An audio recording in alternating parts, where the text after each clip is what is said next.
In Los Angeles, forensics experts try to make sense of a photo shoot that crossed the line from daring to deadly.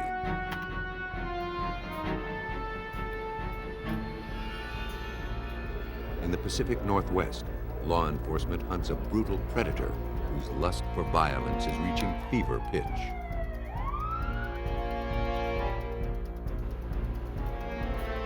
As detectives follow the footsteps of a killer, a double homicide investigation spurs an international manhunt. The law has no jurisdiction in the human mind, where a killer's twisted motives may forever defy police. But actions cannot defy science. Through forensics, detectives can track even the most deranged criminals and put an end to their lethal obsessions.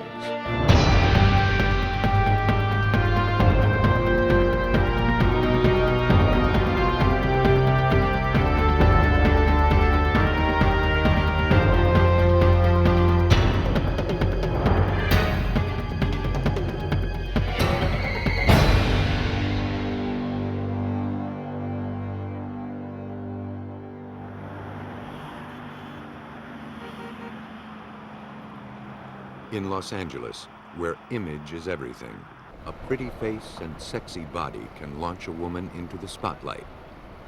But not everyone makes it that far. In November 1995, a model went to a photo shoot and vanished. Days went by without a word. Worried friends and parents had no clue to her whereabouts. Then, she caught the eye of a passing stranger. One afternoon, a trash collector working along the Angeles Crest Highway found a daydream in the litter. The 27-year-old model. Several days later, he saw the woman's face again. Disappeared 7 days ago. She was Linda Sobek, a model from Hermosa Beach who had been missing for 5 days. He contacted the police about his odd discovery. Yeah, hi, this is Frank Artino. Yeah, I'm calling about that girl that you have on TV. A former LA Raider cheerleader, 27-year-old Sobek was riding a wave of success. Her schedule was packed with shoots for magazine covers and calendar spreads.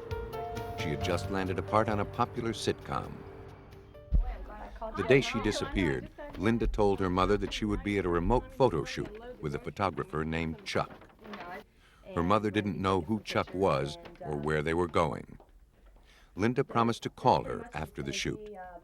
No call ever came. The trash collector showed police where he dumped the roadside trash. Yeah, I threw him in here with one of these bags, but this was a bag right here. This bag? There, they found more photographs, pages ripped from Sobek's appointment book, and a makeup bag.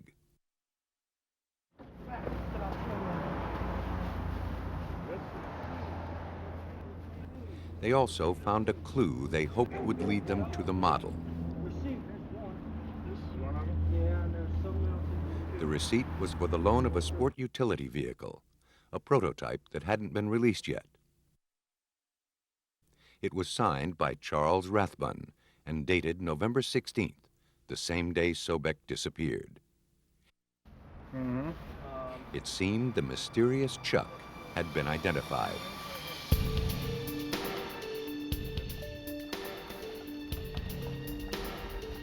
Rathbun, police learned, was a respected photographer who specialized in pictures of new cars.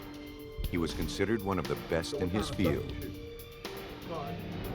Rathbun said he didn't know how his receipt got mixed in with Linda Sobek's belongings, but admitted that he was probably the last person to have seen her. On the morning of her disappearance, he said, Sobek asked him to meet her at a restaurant parking lot. She was looking for work. He wasn't interested. Detective Mike Robinson of the Los Angeles County Sheriff's Department took Rathbun's statement. He said that he met with her briefly in the Denny's parking lot, looked at her portfolio, and told her that he had a very tight schedule and pushed her out of the car and left her there at noon on the day she disappeared. He said his last observation of her was standing in the parking lot unlocking her white Datsun. Sobek's car was still in the parking lot. But there, the trail grew cold. Rathbun, the last to have seen her, was the only lead to the missing model. Police asked him to come to the station for a more complete interview. He didn't keep his appointment. He called later that day and said that he had car problems and then never showed up and never called back. But police learned that Rathbun had contacted a friend in law enforcement. She had received a rambling fax in which he confessed to accidentally killing Sobek. He also threatened to kill himself. Police rushed to his house. They found him drunk and incoherent. He was taken into custody.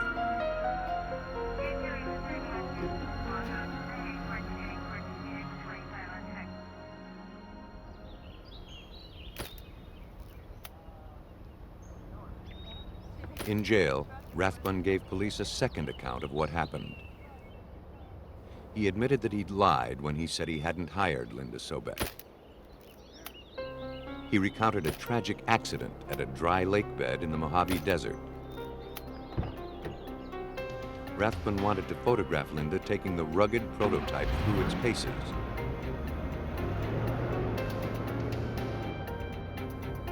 He got behind the wheel to show her how to spin it.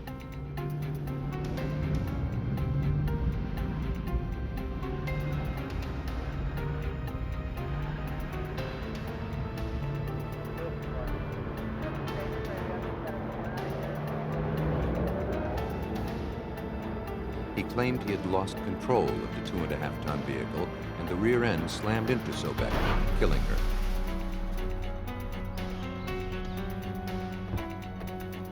Panicked, Rathbun dug a grave with his hands and abandoned the body. He said he was so traumatized, he couldn't remember where he'd buried her. Police didn't believe this sudden change of story. But with nothing more to go on, they couldn't refute his account. Flimsier alibis have held up in court. Investigators were not about to let that happen. The case entered its next phase, to find the flaws in Rathbun's story. Police got hold of the car. Unfortunately, it had been detailed at least twice since Rathbun borrowed it. Investigators hoped that some evidence survived the thorough cleaning. The first task was to search for signs of impact. LA County criminalist Heidi Robbins didn't find any. The initial examination revealed no such evidence on the exterior of the car. Being that it was a prototype, it was a brand new vehicle right off the line, so it was very clean, which is really not what we're used to looking at as forensic scientists or criminalists. The vehicle it didn't have a scratch on it. There wasn't a dent to be seen. Perhaps the victim had been run over, not struck. The vehicle was placed on a lift. Again, the car was clean. We didn't see any type of blood or tissue or fiber evidence at all associated with the exterior or undercarriage of that vehicle. The next step was to examine the vehicle's interior. Although the leather seating looked pristine, it was not. Blood residue was found in the crevice between the seat cushions and had stained the stitching. Tests showed that it matched Sobek's blood type. 4 long blonde hairs were collected and shown to have belonged to her. Robbins noticed that one of the doors had a deep dent in it. It seemed that a struggle may have occurred inside. The marks inside the car suggested a tale far different from Rathbun's, but the whole story couldn't be told without Sobek's body, and Rathbun had conveniently forgotten where it was. In custody, he tried to commit suicide, asserting that it was all a mistake. He wrote in his own blood that he never meant to hurt anyone. The act could be read as either despair or cunning calculation. In an apparent attempt to prove his sincerity, 8 days after Linda Sobek had disappeared, Rathbun recalled where he had buried her.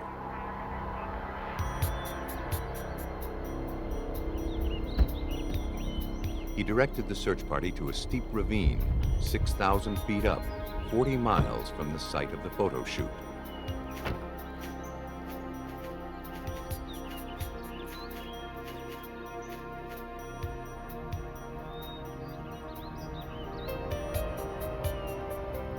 Buried more than a week, the remains would probably yield few clues about the factors that led to her death. It's always been my contention that Rathbun decided to contribute to our efforts on the day that he did because he felt that the body would be so decomposed that we wouldn't be able to determine those factors. For Detective Robinson, Rathbun's confession and suicide attempt didn't ring true. To him, the photographer was artfully controlling the investigation, meting out information too little, too late. His sudden recollection of the burial site was the latest example. Supervised by a forensic anthropologist, Robin's team carefully removed the body. Each rock from the top of the grave was numbered and cataloged. Inch by inch, soil was lifted from the grave, then sifted and analyzed. After 8 hours, investigators had their most crucial piece of evidence. 2 feet down, they found Sobek. Much to their surprise, the elements had spared her. There was very little degradation, and I think due to the coldness and that altitude and the ravine that she was buried in had such minimal amount of sun exposure, she essentially was refrigerated for those 9 days. Investigators surveyed the body. Had the victim been struck by a car, she would have had knee-level injuries. Her legs showed no broken bones or abrasions, but they did bear severe ligature marks. It appeared she'd been bound around the ankles. The condition of her clothes also suggested something more than a luckless accident and hasty burial. Most women are probably comfortable wearing a zip top somewhere maybe in the center of their chest. And Linda's clothing was zipped all the way up to the base of her neck. I thought that's a very unnatural position, and to me, when you see clothing that has a bit of an unnatural position, it indicates the possibility that there may have been some redress or some alteration of the clothing. The unnatural position of her clothes suggested that Rathbun had dressed her, possibly after her death. And apparently, by trying to wipe away evidence, Rathbun inadvertently created a second clue that revealed he wasn't telling the full story. She was a model. She wore makeup. She was on a photo shoot. And when she was recovered from that grave, there was a complete absence of any makeup or any residues thereof that we could detect in the crime scene. And that concerned me also. The condition of her clothing, makeup, and the marks around her ankles suggested that the victim wasn't just standing around before she died. Something else was going on, and it pointed to murder. Linda Sobek was photographed for the last time on the autopsy table. From marks on her body, the medical examiner could tell that she had been smothered. Hemorrhaging in the eyes showed the breath was literally squeezed out of her, and she hadn't gone without a struggle. Her wrist was sprained. She had been tied up. The physical evidence shattered Rathbun's story of a car accident. As the case went to trial, a first-degree murder charge seemed inevitable, but Rathbun wasn't finished. In a bid for a manslaughter conviction, he offered another account of what happened. His new version explained away all of the evidence. In what was now Rathbun's third rendition, he claimed that Sobek began to undress and strike erotic poses. He said she was a tease. She became upset when he took pictures of her. He set the camera aside and they started kissing, but she wouldn't let it go further.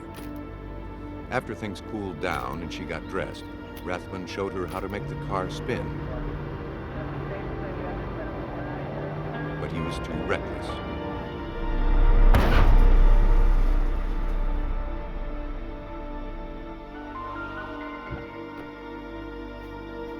He thought he hit and killed her, but she'd only stumbled trying to get clear.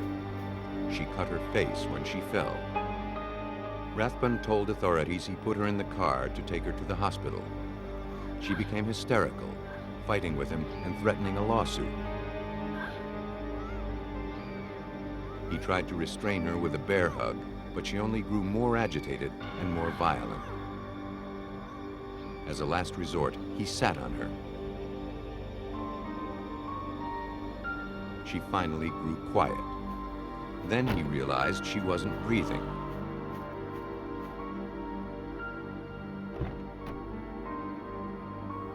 He pulled her out of the car to try to revive her, but she was dead. To explain the ligature marks, Rathbun said he then bound the model's ankles to better maneuver the unwieldy body back into the vehicle. He then buried her. It was a colorful story, but once again, it felt too contrived. I felt that in trying to answer every piece of evidence that the prosecution had presented, he sort of built a patchwork quilt that wasn't real square at the edges. It just didn't have the right form to it. If Rathbun could sell this fabrication to the jury, he'd likely get off with manslaughter. To prove his case, Rathbun provided the court with 5 rolls of film from the photo shoot. He explained that he had left them in the desert after the victim was killed. He had his brother retrieve them for him. 4 of the rolls showed Sobek modeling, but the 5th roll was almost unrecognizable. Rathbun explained that it contained the intimate photos of Linda Sobek that proved she was teasing him. But in the heat of the moment, he'd grabbed a roll he'd already shot. Not realizing, he took pictures of Linda Sobek over pictures of the Lexus interior. The harsh desert climate also had apparently affected the rolls, ruining the emulsion. Rathbun presented 13 distorted images of a woman in pornographic poses, double exposed over a car interior. And along with them, he served up a modified version of what happened. This version better explained the condition of the victim's clothes and makeup. At this point in time, the facts of the story changed. We had another version of the truth come out at this point, and it was suggested that her death actually resulted not from a vehicle this time, but from this consensual sexual activity that had gotten out of hand, a little too rough, and accidentally resulted in her death. These photographs were introduced to prove this latest version of the truth. Investigators set out to prove the photos were fakes. Detective Robinson felt the pictures were too damaged to be conclusive. He needed to determine if the Lexus and the woman in these photos were really who Rathbun said they were. He learned that several weeks before borrowing the Lexus, Rathbun had photographed a 1998 Oldsmobile prototype. The detective requested Rathbun's pictures of that car's interior from the manufacturer. Heidi Robbins brought the double-exposed images and the Oldsmobile interiors to the National Law Enforcement and Corrections Technology Center in El Segundo, California, for comparison. The agency provides sophisticated forensic imaging technology for law enforcement. The images were scanned into a high-speed computer and enhanced with graphics software. Before they could make sense, engineer Bill Repetto digitally enhanced their contrast, shadow detail, and color. The films are in really bad shape. In fact, a lot of the emulsion is missing. So the detectives really didn't have a full shot of the entire dashboard. Using our equipment, we were able to alter the contrast, do some sharpening, look for features that were hard to do in the conventional photographic process, but we can do it in real time on a computer. So I guess you're interested in finding out, is that a body part or is that part of the dashboard? Once the pictures were sharpened, Repetto sized and overlaid the Oldsmobile dashboard atop the damaged negative. His goal was to see if the car in the photos was really the Lexus that Sobek died in, or if it was the Oldsmobile. That you can match up things like the speedometer dial, the radius of the steering wheel. Unfortunately, we can't see this pattern, the logo on the steering wheel, but it matches up pretty good. I mean, you work with this just a few minutes and it's pretty darn obvious this is not a Lexus. This is an Oldsmobile.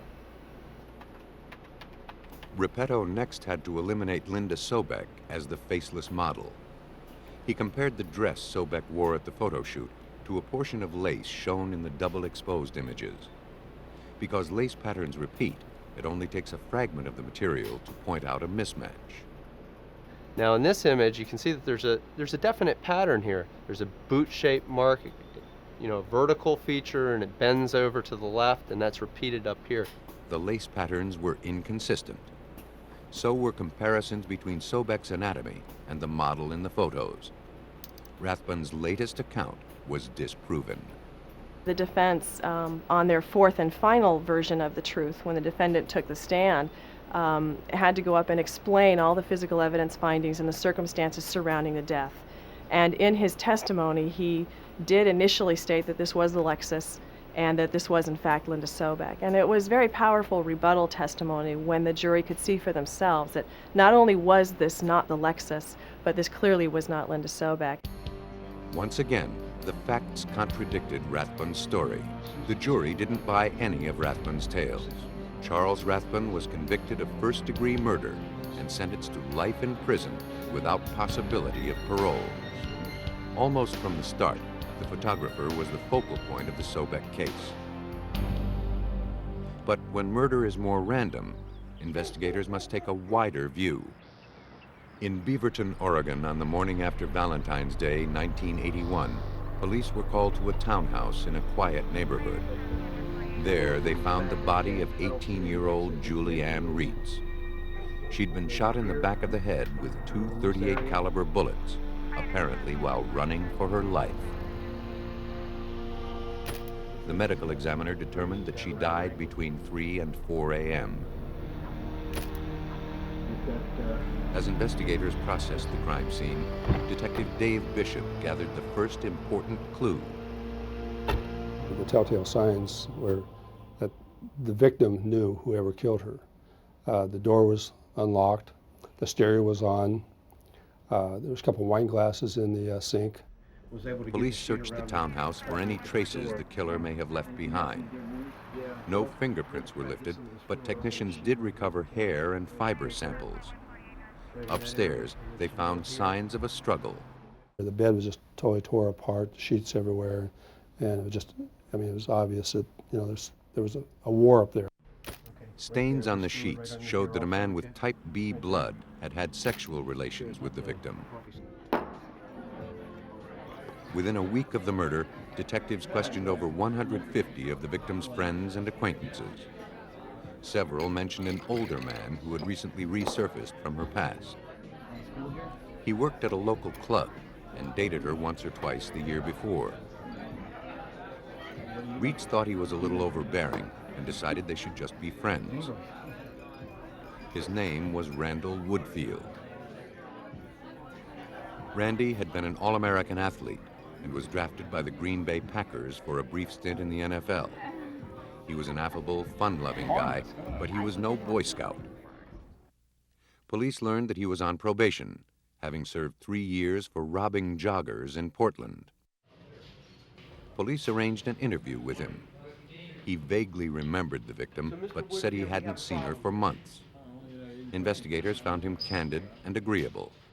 If you didn't know him, he would be the guy next door. He was, and pleasant to talk to. Used very little profanity, soft-spoken.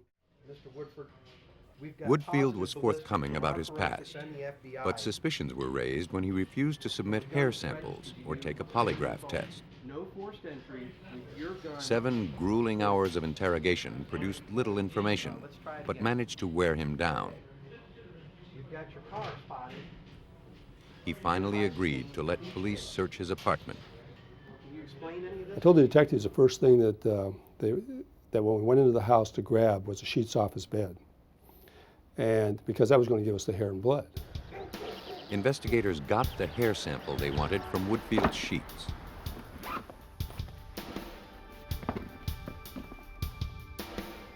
They also found a .32 caliber bullet and a roll of athletic tape in his gym bag. Ordinarily, these items meant nothing.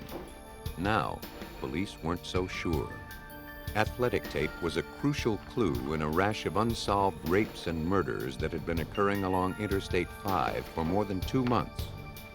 Detectives wondered if they were onto something bigger than an isolated homicide. Suspicions intensified when investigators checked Woodfield's phone bill to see if he'd called Julie Reitz. He was living with a young lady at that time, actually, who owned the house, and he was renting a portion of the house. I said, do you know whether or not he's made any phone calls to Beaverton? And her response was, probably, because I just got the phone bill today and it was over $200 and some. So he's called everybody. He obtained a copy of Woodfield's phone bill from his housemate. When he was on the road, Woodfield liked to stay in touch with former girlfriends, charging calls to his housemate's phone. Bishop searched the bill for Reitz's number.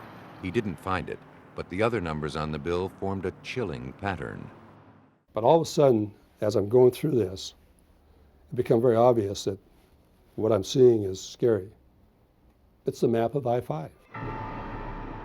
Beginning in December 1980, a predator hunted along Interstate 5 over 3 states, robbing roadside establishments, sodomizing and killing the young women who worked there. A task force had been set up to track the killer's movements, to gather the paltry clues. He was rigorously consistent, preying on strangers, leaving no prints. Dark-haired, dark-eyed, described as handsome. He often young wore man, false athletic beards build. and hoods. About 6'2". On January 18, 1981, 1 month before Reitz was killed, police and rescue were called to an office building in Salem, Oregon, several miles down I-5 from where Julie Reitz was killed. What do you got? Lisa Garcia and Sherry Hull had been cleaning an office when an intruder slipped in. The women were sexually assaulted. Both were shot in the back of the head. Astonishingly, Garcia never lost consciousness. Though groggy and confused, she was able to dial 911. A twist of fate had kept 2 bullets from entering Garcia's brain. Hull was not so fortunate. She died at the hospital. Detectives analyzed the office crime scene. They collected hair and fiber samples and 2 .32 caliber slugs. The evidence and the method of attack matched the profile of a killer who'd been creating a one-man crime wave. Oregon detectives believed they may have stumbled onto the trail of the serial killer who prowled Interstate 5. The I-5 killer's victims were always attractive young women with long hair. He would often bind their wrists with the same brand of white athletic tape. And when he killed, it was with bullets to the back of the head. Many robbery victims had caught a glimpse of him, but Lisa Garcia was the only one who had seen him kill. He was described as a white male in his 20s with dark, bushy hair. He wore an adhesive bandage on his nose, probably to distract his victims from noting his features. But police still didn't know who he was. He had committed more than 20 acts of rape and robbery and was already suspected of killing 5 women. Julie Reitz made it 6. Like the office building Garcia was shot in, Reitz's house was along the I-5 corridor. Garcia gave the I-5 killer a face. Reitz gave him a possible name, Randall Woodfield. The blood and hair samples gathered from Woodfield's apartment, bolstered by the paper trail of his phone bill, gave authorities enough evidence to go to Woodfield's home and arrest him for suspicion of murder as the I-5 killer. But to build their case, they needed as much evidence as they could muster. Lisa Garcia, the sole survivor of the I-5 killer's murderous attacks, was called in to identify him. Either in the yes or the no column, if it's not the mayor, on this sheet that I've given. Do what I say and you won't get hurt. Don't call the police. Where's the back room? Thank you. A lineup was arranged. Participants were asked to recite statements made by the I-5 killer. Stand up to the microphone, please. The circumstantial evidence against Randall Woodfield was strong. Indicated that are underlined. His physical description and movements matched the killer's profile. His housemate confirmed that he was out of the house on the nights the killer struck. The hairs from Woodfield's bedroom matched the strands found in Julie Rietz's bed and in the office building where Lisa Garcia was attacked. He had type B blood. Do what I say and you won't get hurt. Don't call the police. All the police needed was a credible eyewitness. Do what I say and you won't get hurt. Lisa Garcia unequivocally picked Woodfield from the lineup. It was the voice, she said, that clinched it. If the bullet found in his apartment could be linked to the .32 caliber slug removed from Lisa Garcia's skull, the case against Woodfield would be a lock. But police faced two problems. The single bullet found in his possession hadn't been fired, so it bore no marks that would enable police to compare it with a bullet from any crime scene. And worse, they had no gun to test fire it with. Traditional ballistics testing would be useless. Instead, investigators needed to compare the bullets atom by atom. At Oregon State University's Radiation Center, analyst Michael Conradi uses nuclear power to put criminals behind bars. They called us up and described the evidence that they had and asked us if we could help them with that. We told them that that was an ideal situation and for activation analysis. Conradi received 4 bullet fragments from crimes police suspected were the work of the I-5 killer. He was also given the bullet found in Woodfield's gym bag. His job was to see if they matched. Manufacturers produced bullets in batches. Each tank of lead contains different amounts of the trace elements silver, copper, tin, antimony, and arsenic. A process called neutron activation analysis allows scientists to compare minute levels of these elements. This enables them to identify bullets produced in the same batch.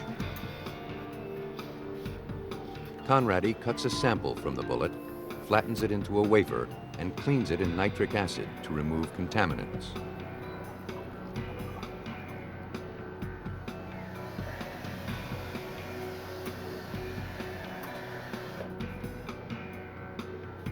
A pneumatic tube sends it on its 16-foot underwater journey to the core of a nuclear reactor. At the core, the sample is bombarded with subatomic particles called neutrons. Some of the atoms in the sample absorb some of these neutrons. The sample becomes unstable, releasing the extra neutrons in a burst of energy, in a process known as radioactive decay. Every element releases this radiation in its own unique and consistent pattern. By reading the pattern, the element and its quantity can be identified. Once the container is shuttled back to the lab, Conradi has to hurry before the radioactivity diminishes.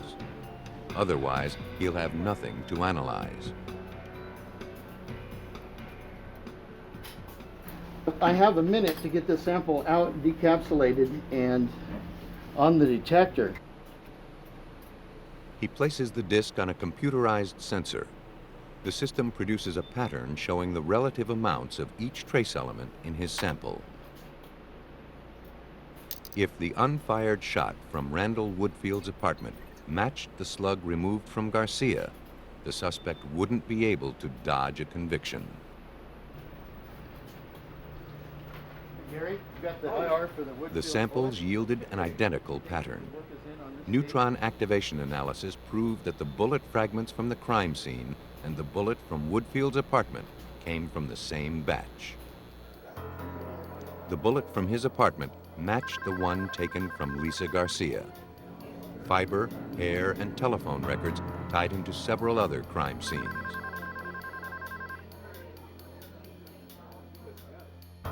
Woodfield was a sly, methodical killer who prepared for his attacks with a ritualistic intensity. His pattern was as consistent as it was deadly.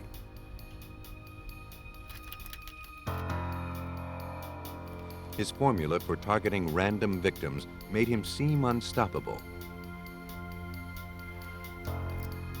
But then he broke his routine and turned on someone he knew.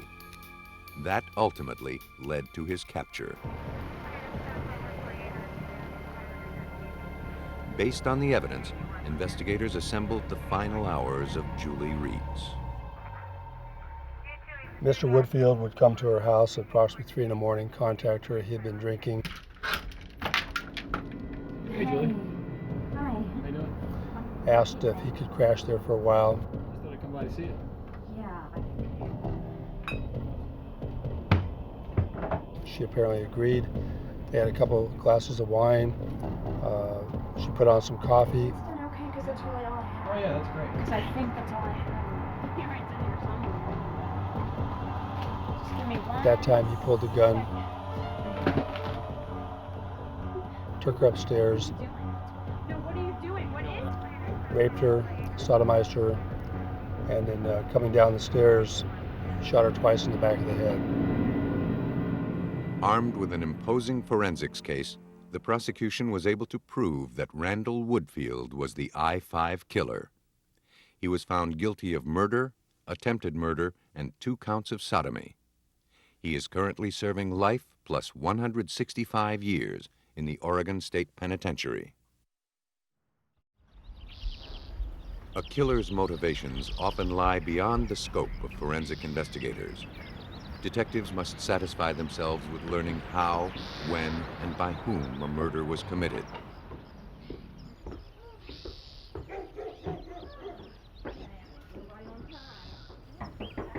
On the afternoon of April 3rd, 1985, a bridge club convened at the Boonesboro, Virginia home of Derek and Nancy Haysom.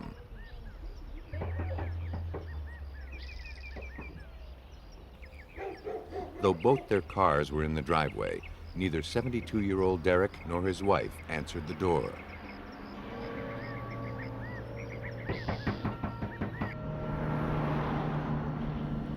Fearing trouble, the guests called a family friend who came over with a spare key. They were alarmed. Derek never missed their weekly game, certainly not when he was hosting.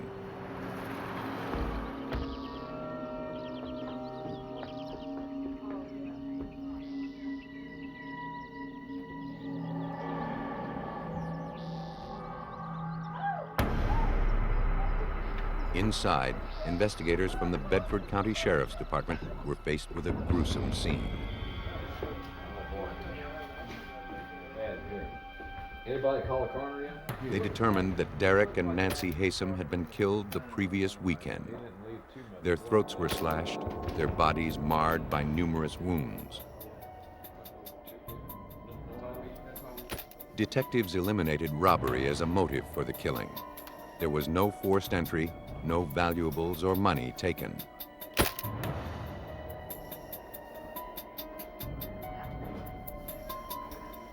The floors were smeared with blood. Investigators wondered whether the odd patterns pointed to a cult killing. Forensics expert Steve Rush was one of the first on the scene. The entire floor had been wiped in blood. All this kind of took me back because it was so unusual that somebody would, at that time I thought, play in the blood. As investigators scoured the scene for evidence, they realized that the cryptic swirls were actually the work of a murderer trying to cover his tracks. They feared he may have succeeded all too well. Normally, a messy crime scene yields many clues, but the scene at the Haysom house in Virginia wasn't the aftermath of a sloppy killer. When the criminal noticed that he was leaving footprints, he removed his shoes and camouflaged the tracks. A single print survived. The oak flooring on which it appeared was sent to the lab for analysis. At the Virginia Division of Forensic Science, Dr. Robert Hallett uses footprints to stop criminals in their tracks. He works from life-size photos to keep the original prints free from damage. From telltale weave patterns, he could see that the print from the Haysom house came from a foot in a sock. A bare foot would have made his job easier, because feet, like hands, bear tiny grooves called friction ridges. A print expert relies on these ridges to precisely match a footprint to a person. They can make a positive identification to the exclusion of anyone else. They could say that that print was made by the person who gave them a known impression. That's not possible in this examination. Hallett would have to base his analysis simply on the foot's anatomy. Though the photograph from the Haysom house indicated that the foot had been dragged, Hallett was pleased with the evidence. The impression is complete. I have a heel, I have an arch, I have a metatarsal pad or ball of the foot, and I have 5 toes that are distinctly shown. And that is considered to be an excellent photograph to work with. But until Hallett had something to compare it against, the bloody sock print would be useless. He would have to wait for a suspect to surface. Despite the lack of hard evidence, lead investigator Lieutenant Ricky Gardner was already forming an impression of the assailant. It was obvious from the get-go that whoever performed or committed the murders was very angry with both Mr. and Miss Haysom. The Haysoms appeared to have known their assailant and had even shared a meal. Stale remnants of food and wine lingered at 2 place settings, but 3 chairs, not 2, appeared to have been pushed back abruptly from the table. The Haysoms were killed by someone they didn't fear, but should have. Gardner's team searched for any small clue they could find, any hint of the killer. They tried to elicit latent fingerprints by sealing the house and pumping it full of superglue fumes. Hours passed as they laboriously analyzed a house full of fingerprints. But out of the thousands lifted from every surface, no suspicious ones could be found. The killer left no fingerprints. Now investigators were out for blood, hoping to track the killer's movements by the bloody trail he left. To reveal subtle traces, the forensics team used luminol. The chemical combines with blood, even drops imperceptible to the human eye. When the light goes out, the luminol-enhanced blood glows under an alternate light source and filter.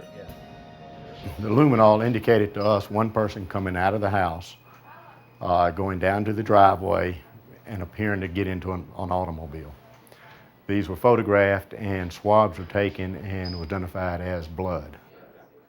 The victim's blood, tracked on the killer's socks, revealed only one set of prints. It confirmed a lone assassin.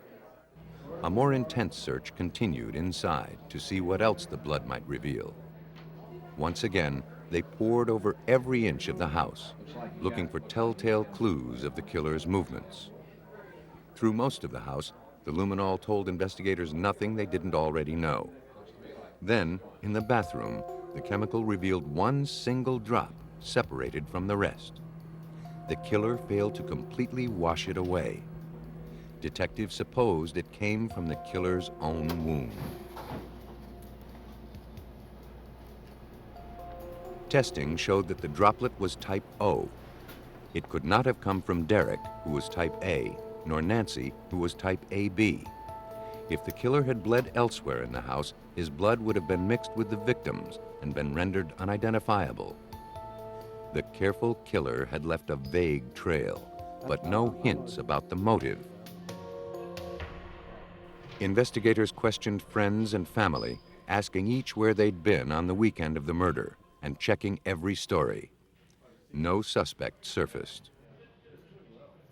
They hoped that the Haysom's daughter, Elizabeth, could provide information, since she had only recently left home.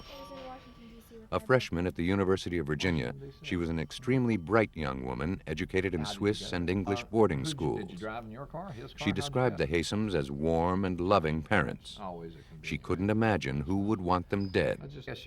Elizabeth said that she and her boyfriend had been in Washington, D.C. when the murders occurred. She was able to provide movie stubs from the weekend. In checking her alibi, Gardner obtained their hotel and car rental receipts. The documents raised more questions than they answered. The car rental receipt showed they'd driven 669 miles, but the round trip from Charlottesville to D.C. is only 240 miles.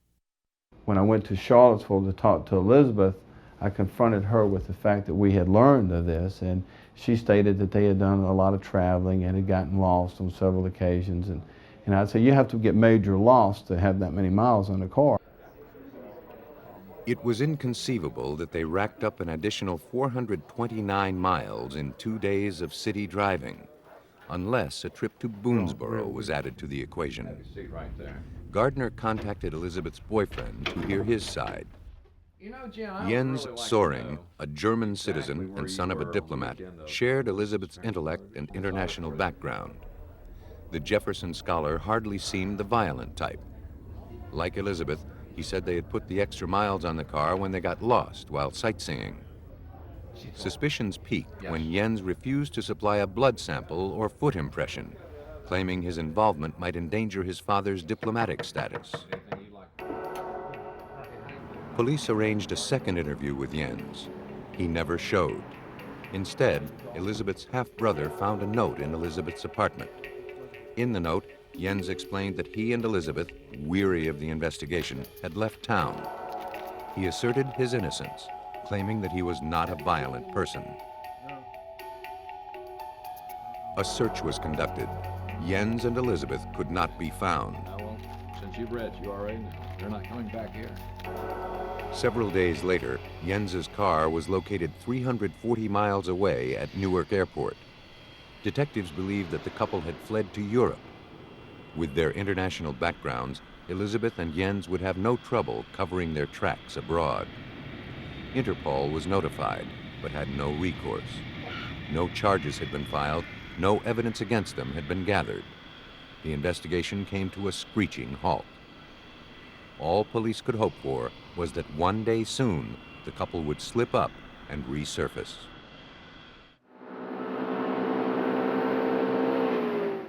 Seven months passed. The prime suspects had fled to Europe. Then, in May 1986, a British detective searched the flat of a young couple who'd been arrested for check scamming.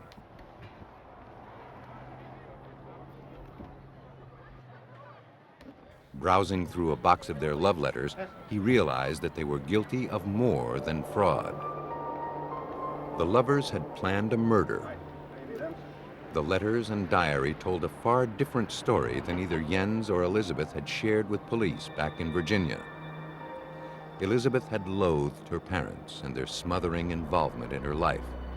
She particularly resented their intent to separate her from Jens. She wanted them dead. Would it be possible to hypnotize my parents, she wrote, do voodoo on them, will them to death? Why won't my parents just lie down and die? I despise them so much.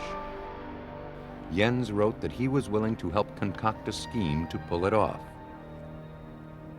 A constable from Scotland Yard contacted Detective Gardner.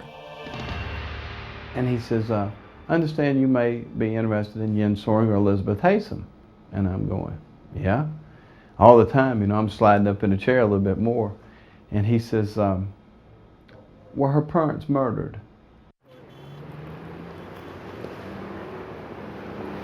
Gardner caught the next plane to England to confront Jens and Elizabeth with their own words. Elizabeth, struck with remorse, admitted she knew about the murders beforehand, but didn't commit them. I think that was... I'd never seen it. She returned to Virginia for trial. Jens admitted killing the Haysoms, but as a German citizen, he hoped to get his case moved to Germany, where he would be tried as a minor. If found guilty there, he'd do only a few years' time. Then he could be reunited with Elizabeth. He advised me that he was ready to tell me the truth, and he just started with when they met in the fall of, he and Elizabeth met in the fall of '84. They fell in love, and one thing led to another. Jens told Gardner that he was so in love with Elizabeth, he'd do anything for her, even kill. I mean, he was smitten, obviously, by Elizabeth. I mean, this was probably, if not the one of the first relationship that he had ever had. And I mean, she had manipulated him into feeling that, you know, you're my future, and we'll spend the rest of our lives together, and you're my only love. And he went for it. He fell for it. But back in Virginia, Elizabeth turned on her lover. She portrayed Jens as a bloodthirsty psychotic who killed without much urging. She'd lived in a state of terror afterwards, she said, fearing that Jens would kill her if she went to the police. On August 24, 1987, Elizabeth pleaded guilty to being an accessory before the fact. She thought she'd get off easy, but she was sentenced to 90 years in prison. Jens fought extradition for 3 years. Then the United Kingdom agreed to extradite him when Virginia promised it would not seek the death penalty if he were found guilty. When it was clear Jens was to face hard time in the States, he changed his story, pinning the murders on Elizabeth. He claimed that the roles of killer and accessory were reversed. Elizabeth had killed her parents while he stayed in Washington. He'd lied about it until now to protect her. Jens was a good storyteller, but forensics would provide the definitive account.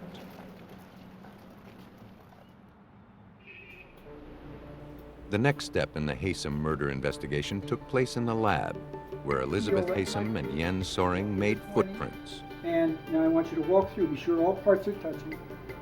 All right, stop. All right, now just walk right on through. Robert Hallett compared these impressions with the print gathered at the crime scene.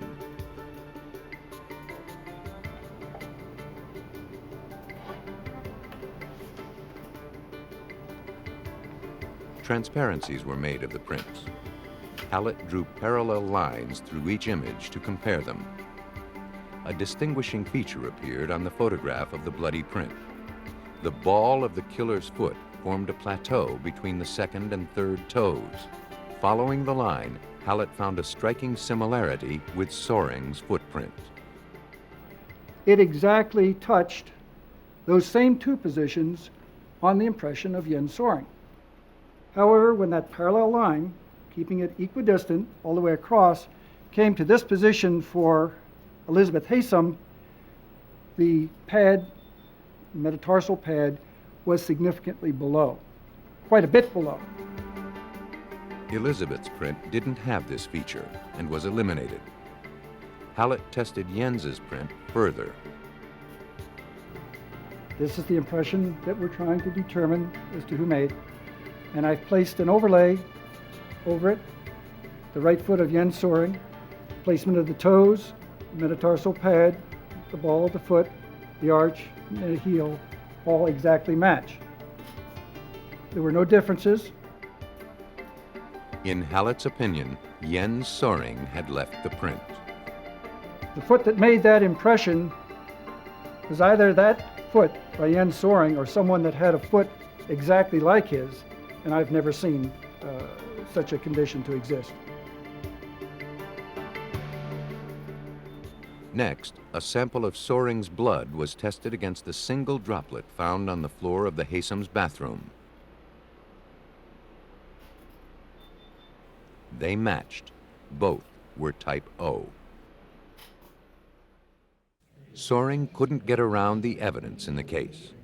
A single sock print and one wayward drop of blood indisputably put him in the house on the night of the murder. His own letters spoke of premeditation. I'll get it. At trial, an account of the murder was pieced together. Jens and Elizabeth had met in school, but the Haysoms didn't think Jens was good enough for their daughter. They had been threatening to use their influence to have Jens expelled from the university. Come on. Determined to stay together, Jens said, he and Elizabeth made a plan. While she created an alibi in Washington, Jens drove to Boonesboro to kill her parents. They invited him in. He made a final plea to keep dating their daughter. Derek Haysom refused. He swore he'd do everything in his power to keep them apart. That's when Jens lost control. He pulled the knife he'd purchased that day and killed the Haysoms. For his crimes, Jens Soring was found guilty of first-degree murder and given 2 life sentences. Forensic science can't explain a killer's lethal obsessions, but detectives and the scientists they rely on are driven by obsessions of their own. In the field or in the lab, they are on a mission to stop killers, no matter how long it takes.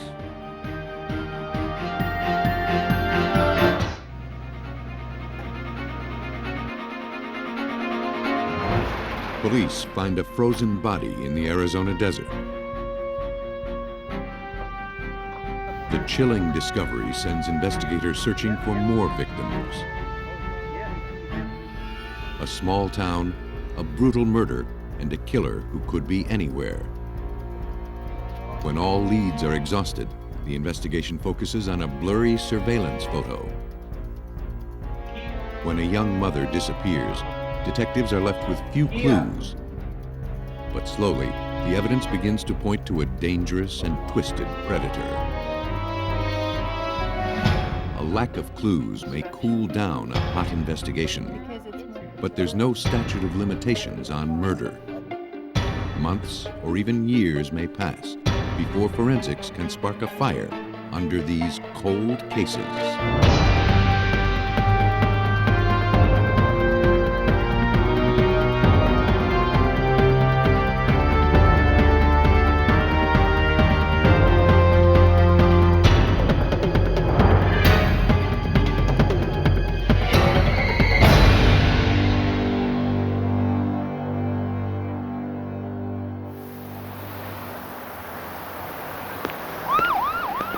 On June 3, 1991, investigators from the Costa Mesa, California Police Department pulled up to an abandoned car on the Corona del Mar freeway.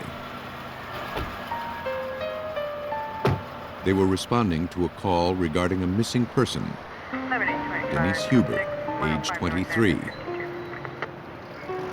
No one had seen or heard from her for almost 24 hours, and that wasn't like her. Denise's best friend had found her car on the side of the road while searching for her. Investigators examined it closely, but aside from a flat tire, nothing seemed amiss. The only personal article they found was a pair of pantyhose on the front seat. Denise preferred to drive without them.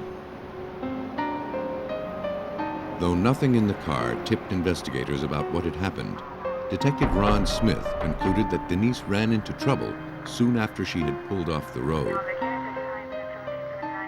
What struck us as unusual about the scene and concerned us right from the very beginning was that very near to her car there were emergency call boxes, there were pay phones, there were all-night convenience stores, none of which Denise went to call her parents or to ask for help. We knew right away that something was amiss, something was wrong.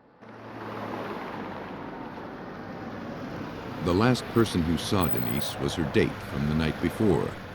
She had dropped him off after a concert.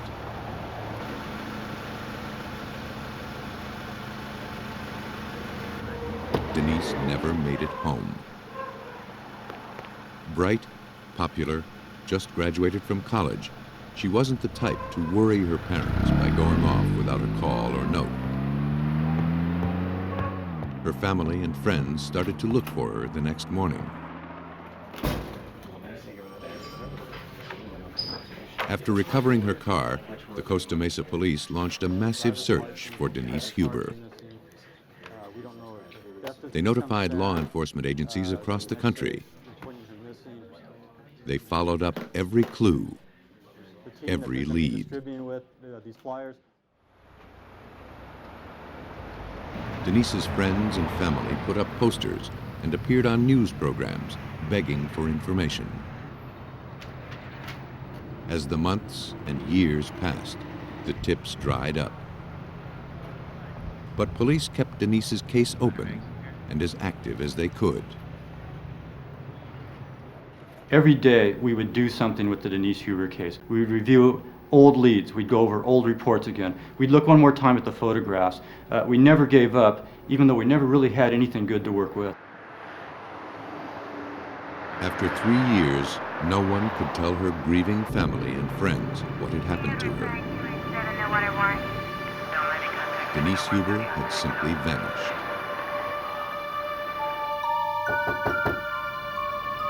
Meanwhile, more than 300 miles away in Arizona's Prescott Valley, authorities were grappling with a mystery of their own. On July 9, 1994, a woman went to buy paint at the home of a man she met at a swap meet.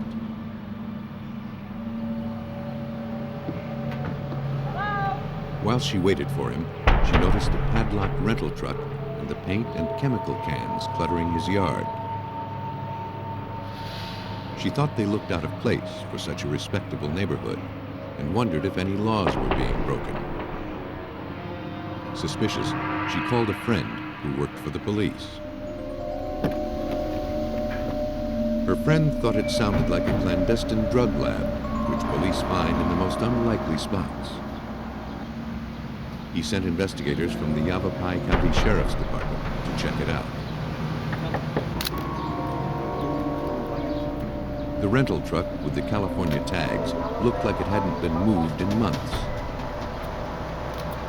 The electrical cord snaking out of it and the paint cans all around reinforced the notion that this might be a mobile drug lab.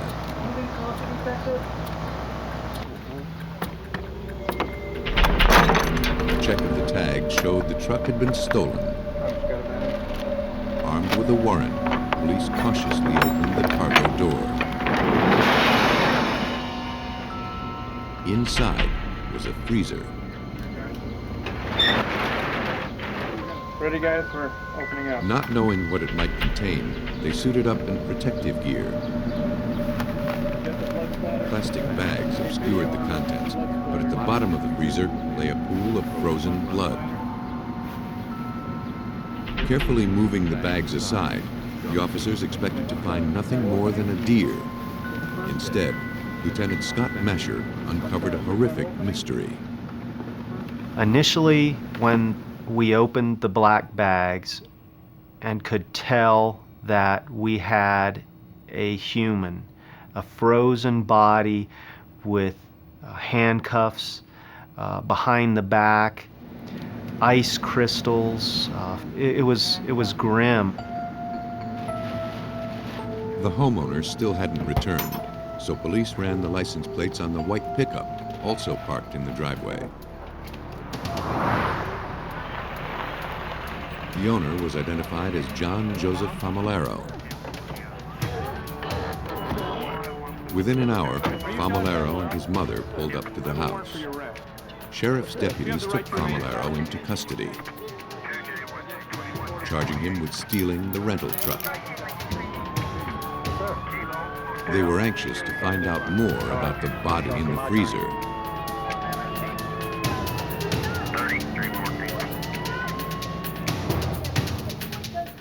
Mrs. Famolaro, who lived next door, told detectives that her son was a house painter, which explained the paint cans.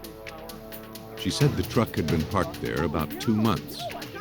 She didn't know anything about the freezer or its contents, except that the electricity in John's house had been turned off for 1 day, and he had asked to run a power cord from her house to the truck.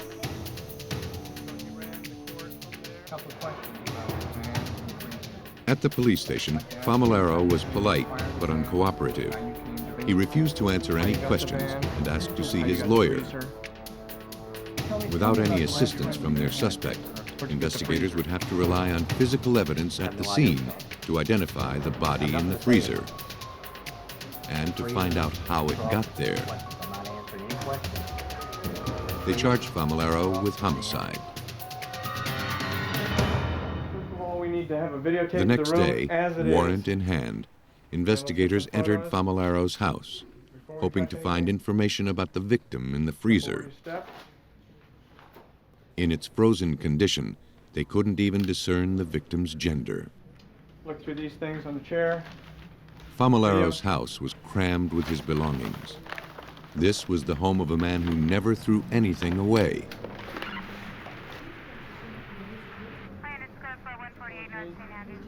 If clues were here, they'd be difficult to find.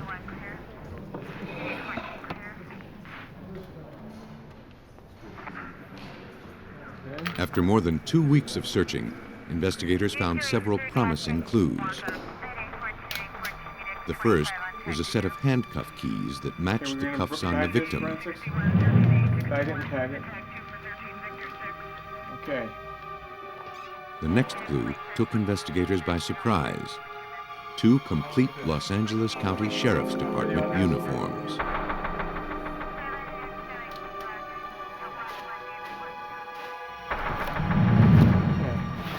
In the garage, the deputies found 2 boxes marked Christmas, but there was nothing merry about them.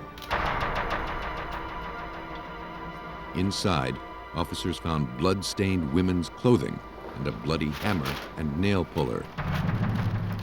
They also found a pair of women's shoes, the backs badly scuffed, as though the woman who wore them was dragged. Get a couple bags here. A shot of this hammer. And that wasn't all. We did locate numerous female identifications. That included Social Security cards, I believe some driver's license, and other identification, obviously raising the concern of maybe we had additional victims.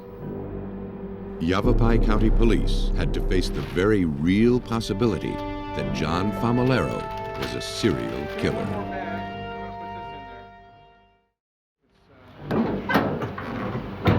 Arizona investigators looking into a murder had every reason to believe that there may be more than one victim. To test that theory, investigators brought in cadaver dogs to locate more bodies on John Famolero's property. The dogs, trained to detect the slightest whiff of decay, alerted their handlers several times. Officers dug up every spot and still found nothing. But they never completely gave up the suspicion that the killer had struck before. I just got the paperwork from Costa Mesa Police followed up on every piece of ID found in the Christmas boxes. Much to their relief, they found that each woman was alive and accounted for, except one from Costa Mesa, California. Her name was Denise Huber. To confirm her ID, Yavapai County forensic technician Mike Winnie lifted a thumbprint from the thawing victim and compared it with the one printed on Denise Huber's California driver's license. The prints matched, identifying Huber as the victim. To authorities in Arizona, the name meant nothing. But to Costa Mesa detective Ron Smith, it was the news he had waited 3 anxious years to hear. The call I received from Lieutenant Scott Masher from Yavapai County was that he thought maybe he had a body identified as Denise Huber and asked us if we were familiar with Denise Huber. Well, of course, I almost fell out of my chair when he mentioned the name. Now that she had been found, investigators in Arizona had to determine how she had been killed. Working with the frozen and decomposed remains presented a unique set of challenges to Maricopa County Medical Examiner Ann Buchholz. In our environment, to examine a frozen body is very unusual. We deal 99% of the time with people who have been exposed to heat elements, and that is more our area of expertise than someone who has been in a cold environment. It took the body approximately 2 days to thaw, where we could actually perform the internal examination.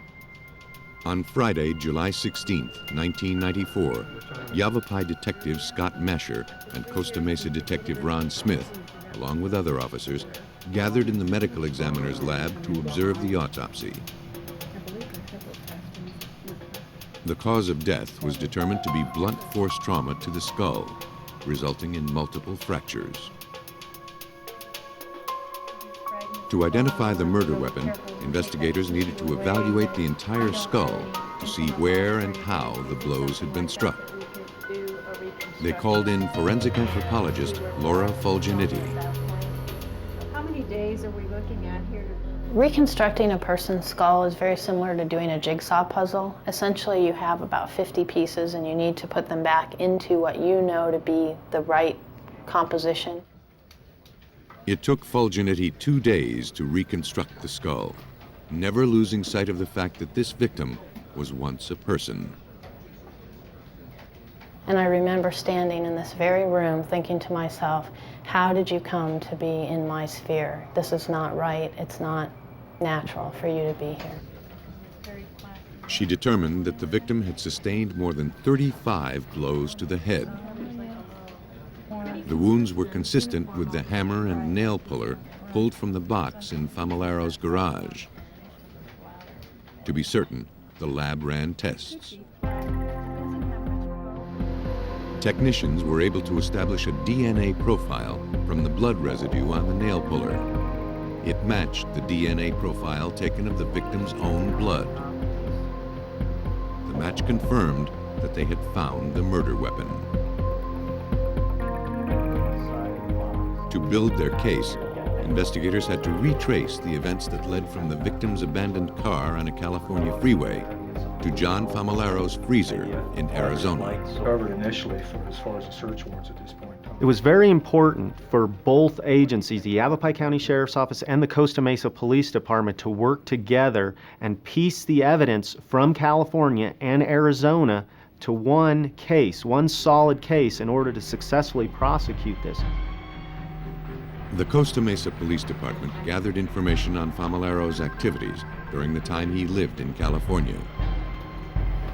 They learned that he had attended the Los Angeles Sheriff's Department Reserve Academy, but he couldn't make the grade and dropped out after just a few weeks. He kept his uniforms, which police found at his house.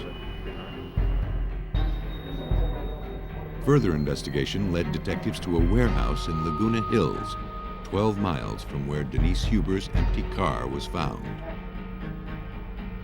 John Famillaro had stored some paint and supplies in the warehouse, then moved everything out when he left the area in August 1992, 13 months after Denise Huber vanished. Investigators thought it was likely that Famillaro had committed the murder here.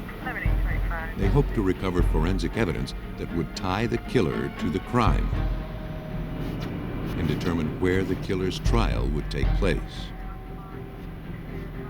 Police searched the unit for evidence of the crime, using luminol to expose traces of blood. Applied to a surface and viewed under an alternate light source, luminol reveals blood stains invisible to the naked eye, even traces left years earlier. We found that the warehouse was huge, but I wanted every square inch luminol for blood. Almost the very last bottle in the very last corner that we looked, we sprayed luminol into the corner against the wall. And all of a sudden, the luminol just lit up. This bright glow showed us we found what we were looking for. Technicians compared this blood to a sample taken from the victim in Arizona. They matched. The forensic analysis gave Detective Smith of the Costa Mesa Police the proof he needed to make the case. The forensic science in testing the blood was absolutely critical. Number one, it established that the crime occurred in California, and that established jurisdiction. It also positively identified that blood as Denise. It put Denise at that scene. Famillaro never confessed. The forensic evidence spoke for him. The investigators had successfully matched the blood in the California storage unit to the victim in Arizona, and that placed the victim within deadly proximity of John Famillaro.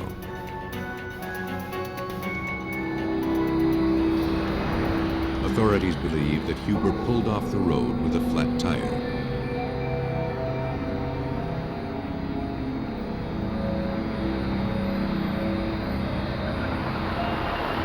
Spotting his prey, John Famillaro approached under the guise of lending a helping hand. He abducted Denise Huber in Costa Mesa, California, in the early morning of June 3, 1991.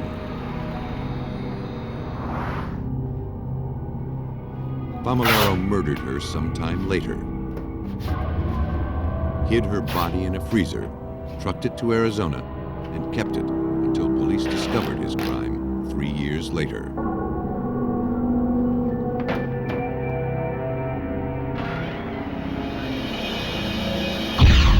John Famillaro was sentenced to death. He awaits execution on California's death row.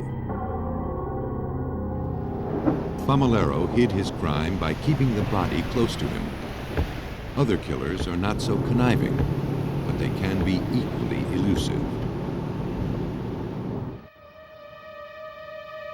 It was a December evening in 1990.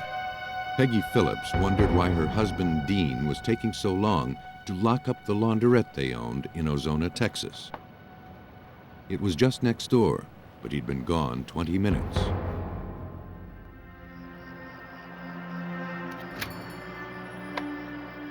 Dean?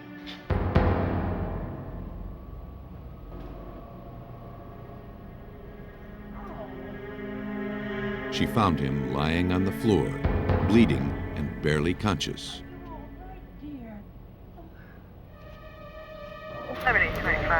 Police and paramedics raced to save him.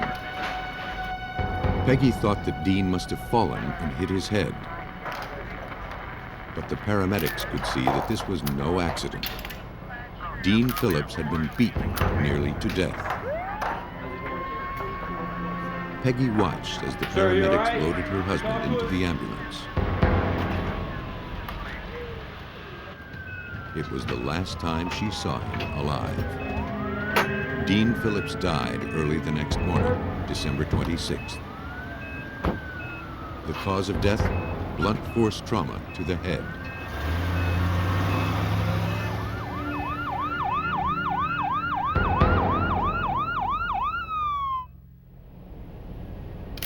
Investigators determined that Phillips had interrupted a burglary and paid dearly for it. They found only one hard clue, a single fingerprint lifted from a coin box left on the floor. They sent the print to the Texas Department of Public Safety. Like small-town police departments all over Texas, the Ozona police depended on the DPS crime lab for forensic services. This time, though, the Department of Public Safety came up empty. The coin box fingerprint didn't match anything they had on file. News of Dean Phillips's death spread through Ozona. Crockett County Chief Deputy Sheriff Alton Davis was determined to catch the criminal who had shattered the quiet of this little town. We've got a population of probably 3,000 to 4,000 people, so it's a small town. Everybody knows everybody, and it was a real shock to the community that something like this could happen in Ozona. The community stepped forward to help the investigation. A witness reported seeing two local men wearing bloody clothes the night Phillips was killed.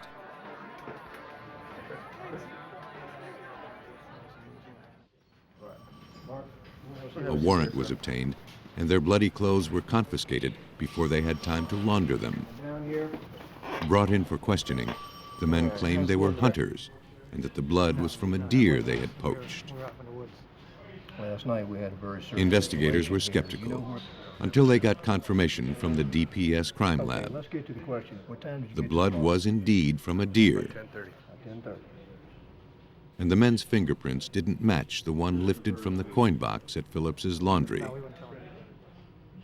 The case's first promising tip amounted to nothing.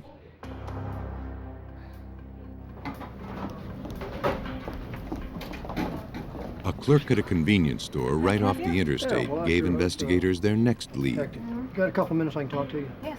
A man came in an hour before the murder and asked where the launderette was.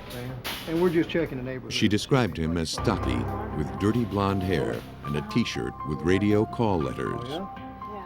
Oh, what time was that? He drove a beat-up blue van with a green door on the passenger side. Then he walked. There may have been a passenger in the van. And then Investigators hope to see the suspect on the store's surveillance tape. Okay, good. Okay. Okay. Listen, you have a good evening. Thanks a lot. But the security camera was old. The man's face was a blur. Neither the DPS nor the FBI could enhance the image electronically. The investigators were convinced they had their suspect on this tape, but his image like their chances of finding him were dim. How you doing today? As the investigation into the murder of Dean Phillips continued, witnesses reported seeing a strange blue van in town the night of the murder. Some thought they saw two people in it. Sheriff Alton Davis believed that Phillips's killer was a stranger just passing through town. Ozona is right on Interstate 10, or more or less out in the middle of nowhere. This is the first one we've had where someone has came off the interstate and murdered one of our local people. Investigators knew the killer was probably hundreds of miles away by now. And then they got the call. A van, matching the one described by the witnesses, was stopped about 200 miles west of town. Davis sped to the scene. We found an old GMC van, light blue, that had a dark passenger door on it, dark primer colored. And we took photographs of the van. We talked to there was a Hispanic male driving it, which didn't fit the description of our suspect. The case had run into another dead end. Reviewing the clues they'd gathered so far, investigators realized that all they had to go on was a blurry surveillance tape and a store clerk's fading recollection. They needed some way to turn these hazy clues into solid information. Then they recalled Karen Taylor, an experienced forensic artist with the Special Crimes Service of the Texas DPS. Taylor had worked with the Ozona police on missing persons cases. She is a pioneer in the forensic art and science of facial reconstruction, developing witnesses' vague descriptions into recognizable faces of criminal suspects. My function is to take some bit of information from a crime that occurs, produce some sort of a visual image that can be put out in the media, and hopefully it will trigger additional information that can be used to connect the crime to the victim or connect the crime to the suspect. Ozona police sent Taylor stills taken from the videotape. But after she had evaluated the black and white photos, she wasn't sure she'd be able to help. So I had a look at those stills to see just what I could determine about the face. It was very blurry, the quality was pretty poor, so I could see that there wasn't much likelihood we could enhance that video electronically. And it would probably boil down to my trying to just do some sort of a sketch based on what I could see. Taylor knew that while every feature might not be rendered perfectly, the sketch's resemblance to the suspect would be strong enough to help the investigation. Well, after years of doing this, I've come to believe that the most important thing to capture in a face for a forensic artist to trigger recognition is getting the proportions right. Each of the component parts in a face, each of the features, the eyes, nose, mouth, is important, but it's not as important as the arrangement of those features on a face. Taylor wasn't sure the image had enough information for her to work from. Then she noticed a feature she'd overlooked: the store clerk. She had talked with the suspect face to face. Taylor hoped the clerk might provide the missing details she needed to sharpen the picture. Using the video stills, I prepared as much of a drawing as I could, maybe 85% done, and then faxed it to the witness, got on the phone with her, and she was able to make some changes. She said she wanted me to make the eyes look light, make the lower face look more slim, and I did that. We hung up. I spent about 15 minutes making those alterations, and then I refaxed it to her, and she checked it and said, yes, that's right. So I was able to get the benefit of her long-distance input over the phone and using the fax. Here he was, the most likely suspect in the murder of Dean Phillips.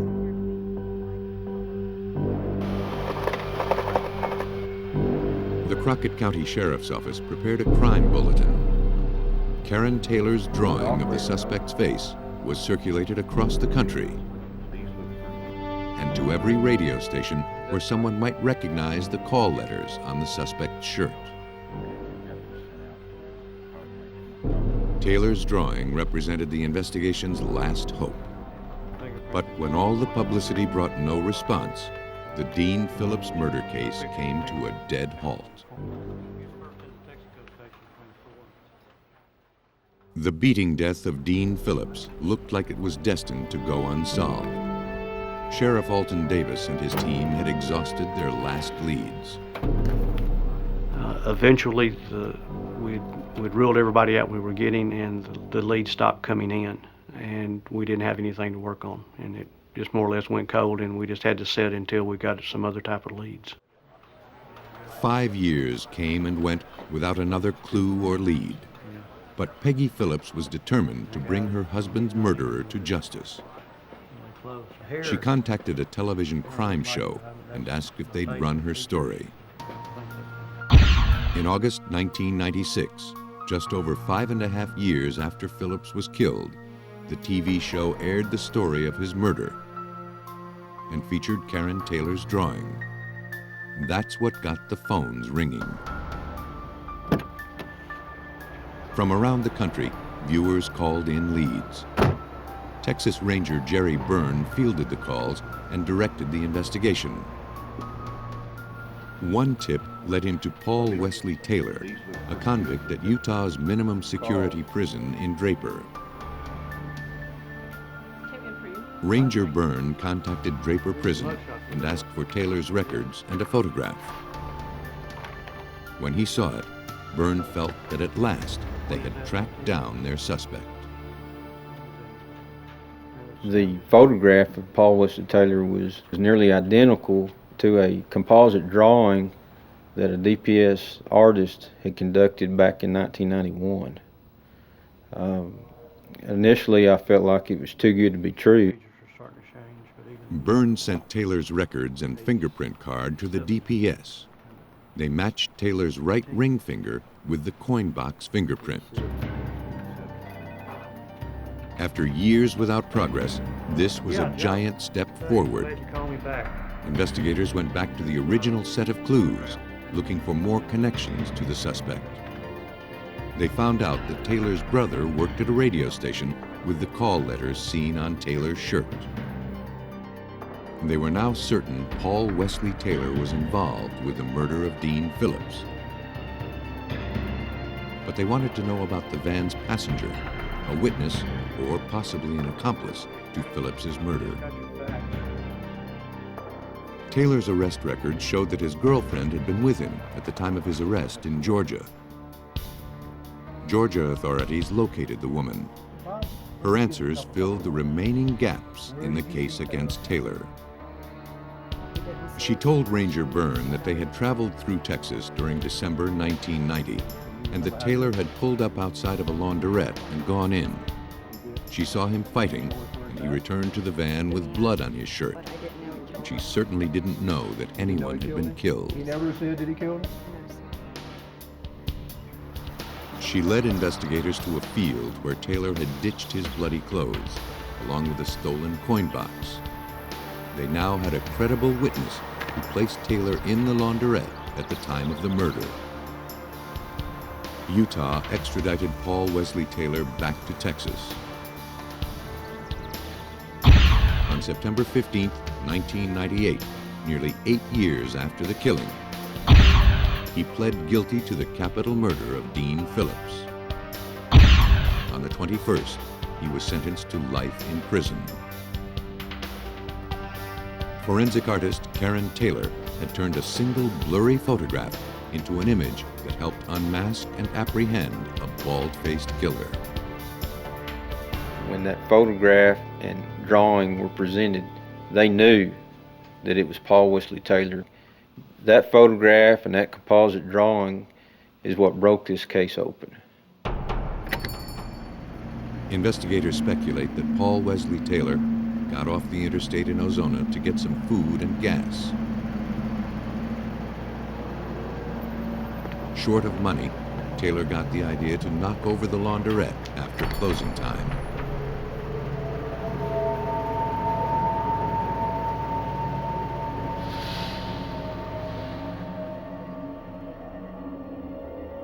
Dean Phillips was in the wrong place at the wrong time. In other cases, tragedy stalks its victims. August 16, 1989, Joe Gilbreth finished work and arrived at his home in Villanau, Georgia. He was looking forward to spending the evening with his baby girl, Amber, and his wife, Nikia.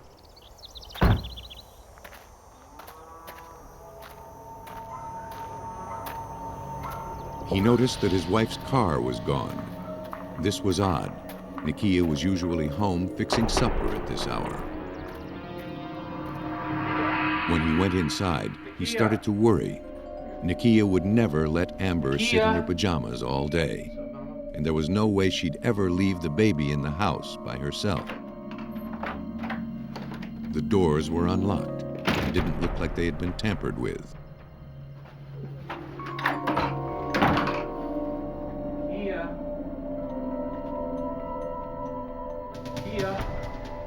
When Nikia's family told Joe they hadn't heard from her, he called the police. Nikia!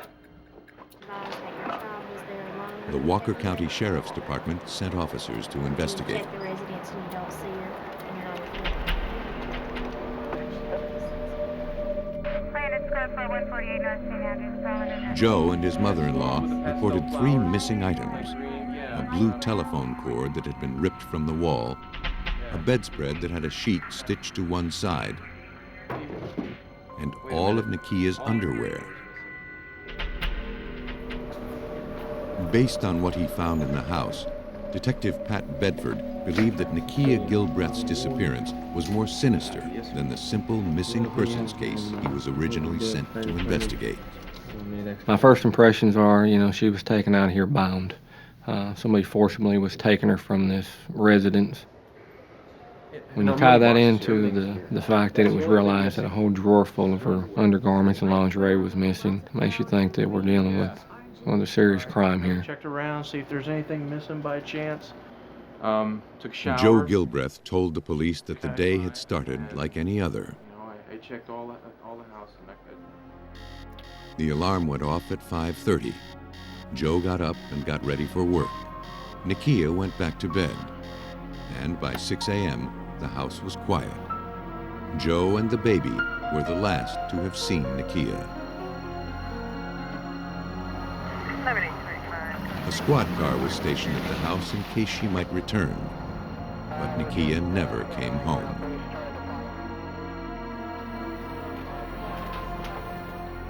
On August 18, 1989, the day after she had disappeared, the Walker County Sheriff's Department had little to go on.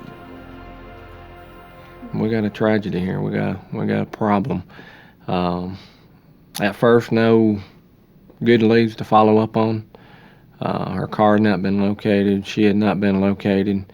Didn't appear to have any leads from talking to neighbors and searching the immediate area. We had nothing at that point. But that soon changed when Nikia's mother found her daughter's car abandoned on a logging road a half-mile north of the Gilbreth house. Investigators hoped they'd find clues to help locate her.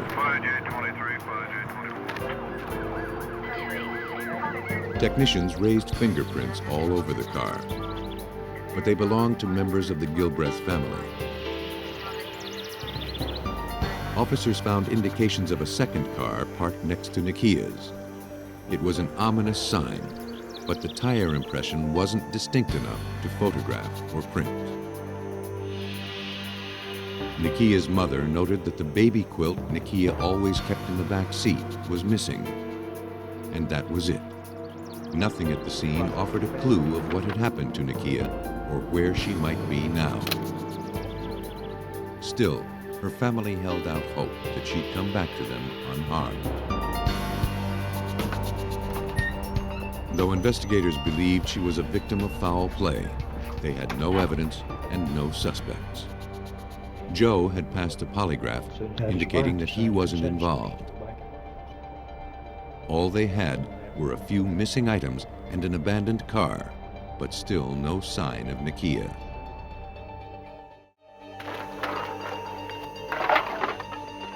2 days later, a boy collecting empty cans along the highway made a crucial, gruesome discovery.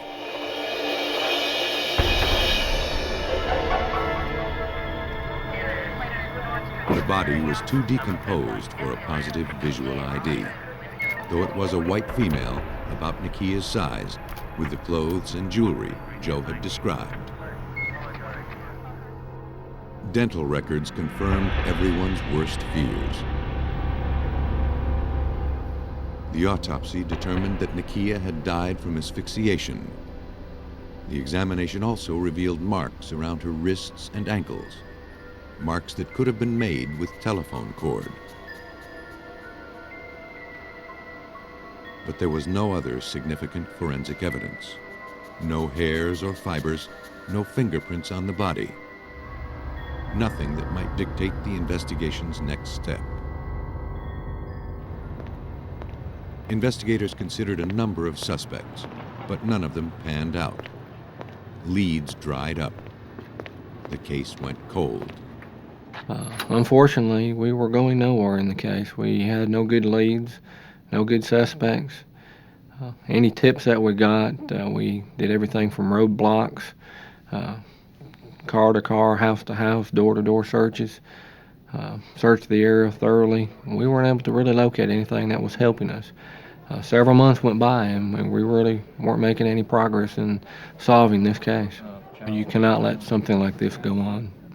You've got to be able to solve this case. Then, 4 months after Nikia Gilbreth disappeared, investigators heard about a similar case in nearby Gordon County. A young woman was abducted by an intruder while her child slept. For 14 hours, he forced her to model lingerie for him and assaulted her repeatedly. Then, he brought her back home. Before police could identify the woman's assailant, the case took a bizarre turn. The investigation into the death of Nikia Gilbreth had led to a similar account of a woman's abduction. The connection was weak, but it was their only lead.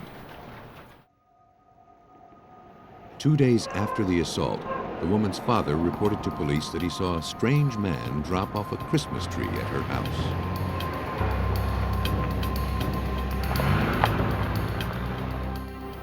When investigators ran the truck's license plate, they discovered that it was registered to James Ray Ward.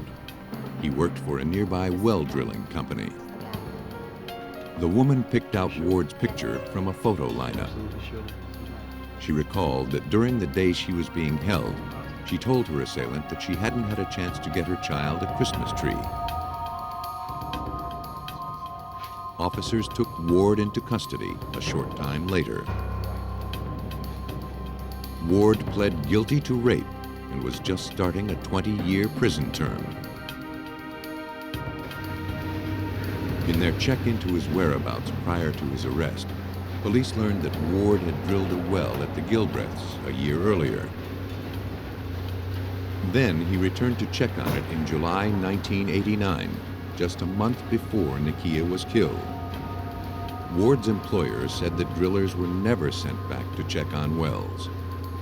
Ward had acted on his own. The similarities between the abduction of his rape victim and the abduction of Nikia Gilbreth provided police with their only lead. When officers searched the home Ward shared with his wife and children, they found a stash of women's undergarments that didn't belong to Ward's wife. Detectives also uncovered a receipt for well drilling made out to the Gilbreths. But it was much more than a receipt. Had directions, the road name, the mileage that would have led me right to the Gilbreth residence. The description of the victim he had written in there matched her description, including an age of a daughter that the victim had. Then we had our first direct link from the murder to a suspect. Investigators also found items missing from the Gilbreths' home. A bathing suit bottom, a baby quilt, a bedspread, and a blue telephone cord. Got it. Phone cord. In order to build the strongest case against Ward, investigators needed to prove premeditation. They obtained a statement Ward had written regarding the abduction he'd pled guilty to. They wanted to compare this writing sample with the incriminating notes jotted on the Gilbreth's receipt found in his home. Document examiner Karen Scott performed the analysis. A handwriting comparison is basically a side-by-side comparison. I look for features in the writing of one set and I see if I find the same thing in the other set. And I'm looking for things like how the letters are on the piece of paper, how they're formed, how they're spaced. Scott looks for the idiosyncrasies, the little details that give a person's handwriting its individual character. For instance, the F in the word fine, it's very short, the very bottom of it. The D in the word road and side are written opposite the way people are taught. Staff first and then the round part. While this is not in and of itself a unique just to this writer, it is not the way it was taught to be done. After comparing the note with Ward's known handwriting, Scott was confident that both documents were written by the same person. Investigators then examined the bedspread, quilt, and bathing suit bottom found in Ward's house. Nikia's mother supplied the matching top, which she found in the Gilbreth's home. Because hundreds of identical bathing suits were manufactured and sold, the prosecution had to prove that the bottom found at Ward's and the top found at the Gilbreth's were parts of the same suit. To make that assessment, the lab had to compare the amount of fiber wear on both parts of the suit. They concluded that the bottom matched the top. The suit belonged to Nikia Gilbreth.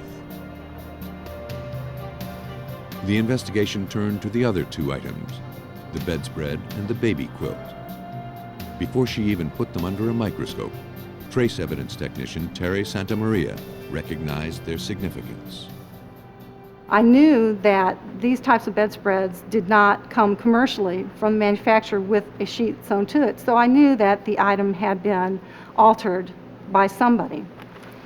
After determining that, I then examined the baby quilt.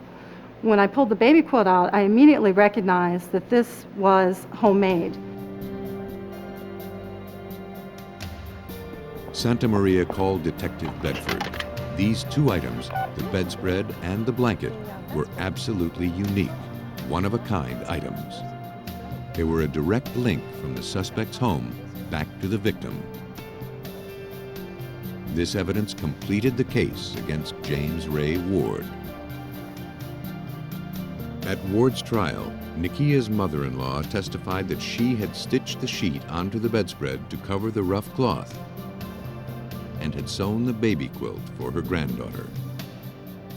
The only way that they could have come into Ward's possession was if he had gone into the Gilbreth home and Nikia's car and taken them. Ward never confessed, but based on the evidence, investigators pieced together a scenario for the murder. On the morning of August 17th, Ward watched Joe Gilbreth leave for work. When he saw it was safe, he entered the Gilbreth home and abducted Nikia. I believe he pulled the telephone wires and the cord away from the wall. I believe he bound her, wrapped her in the quilt, and on the way out the door also took a drawer full of her underwear and lingerie as a trophy. Prosecutors called Ward a meticulous, organized stalker with a perverted mind. Investigators speculated that he fantasized that the women he was assaulting liked him. That might explain why he returned to place a Christmas tree at the door of one of his victims' homes. Jurors convicted him of murder, and in July 1991, after deliberating just 3 hours, he was sentenced to death for murdering Nikia Gilbreth. When the leads disappear and an investigation stalls, that doesn't mean a case is closed. In a homicide, investigators have an arsenal of forensic techniques and all the time in the world to catch the killer.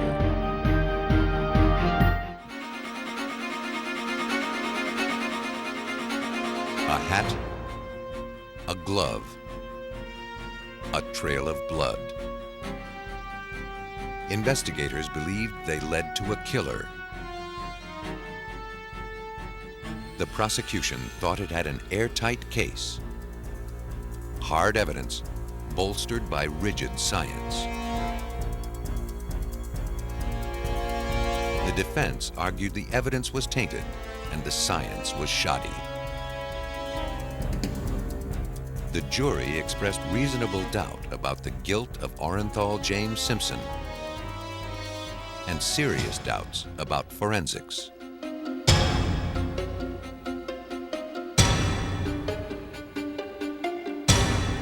In courts of law and the halls of science, it was the trial of the century.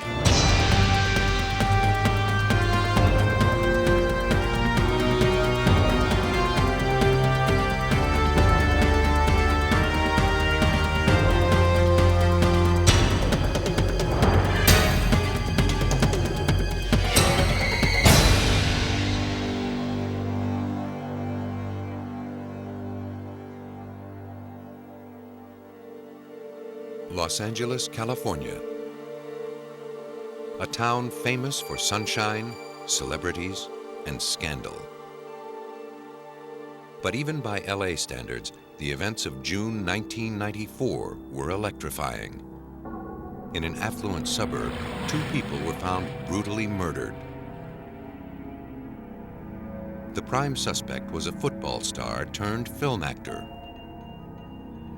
All eyes focused on the Los Angeles County Courthouse as the trial unfolded like a Hollywood movie.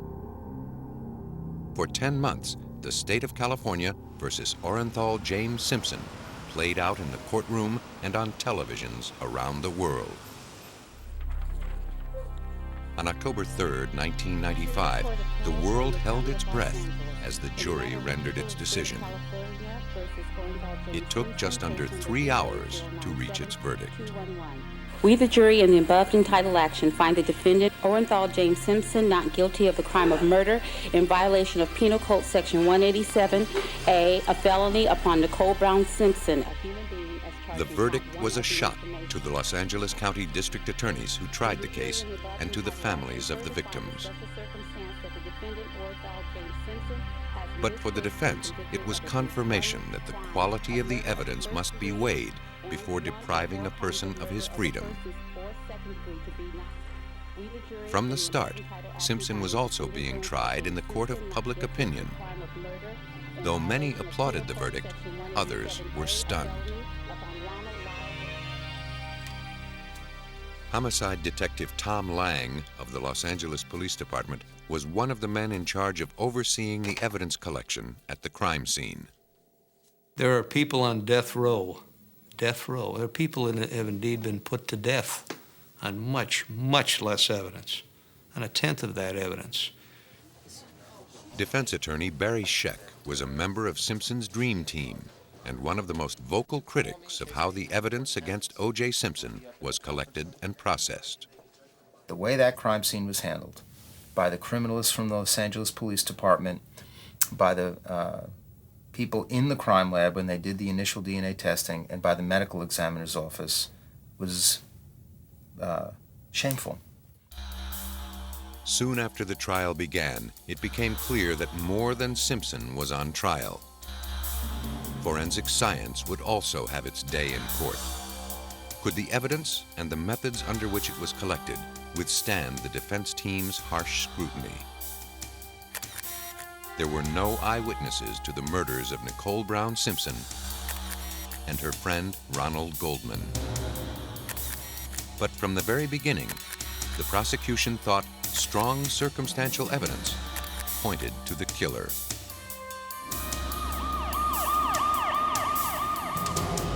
In the Brentwood section of Los Angeles, in the early morning of June 13, 1994, a dog led some neighbors to the front walk of Nicole Brown Simpson's condominium. There lay the mutilated bodies of Nicole Brown and Ronald Goldman. Their killer, or killers, had slit their throats. Bloody shoe prints and drops of blood to the left of them led away from the murder scene toward a back alley. Police believed the prints belonged to someone who'd been bleeding from the left hand as he quit the scene. Also found near the bodies were a blood-soaked glove and a pullover cap. The killer had apparently left them behind. After the crime scene had been secured, the officers called the Homicide Division. Detective Lang received a call at 3 a.m. on the 13th to take charge of the investigation. He arrived at the scene around 4:25 a.m. The first impression was that it was an overkill, probably a rage, some type of rage killing, that there was one killer. The ground was littered with potential clues. A leather glove, a ski cap, Ronald Goldman's pager, and his car keys, a dog's footprints in the blood, and one set of size 12 shoe prints leading away from the bodies. Detectives had to determine which were important. They started with the blood. Along with the heel-to-toe stride analysis of the bloody shoe prints, told us that the source was in fact walking. Not what you would expect after committing a brutal double murder.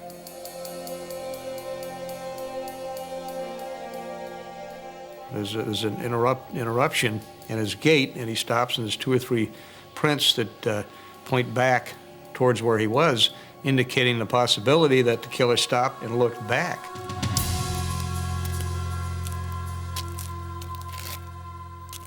Now, when he did that, was he looking, say, hey, I lost my cap, I lost my glove, should I go back and get them? No, I better get out of here, it's very dark down there.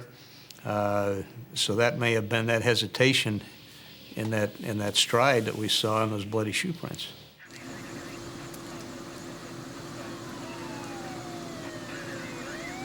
At the request of his superior, Lang left the crime scene to notify the victim's estranged husband, former football star and broadcaster O.J. Simpson, that his ex-wife had been killed.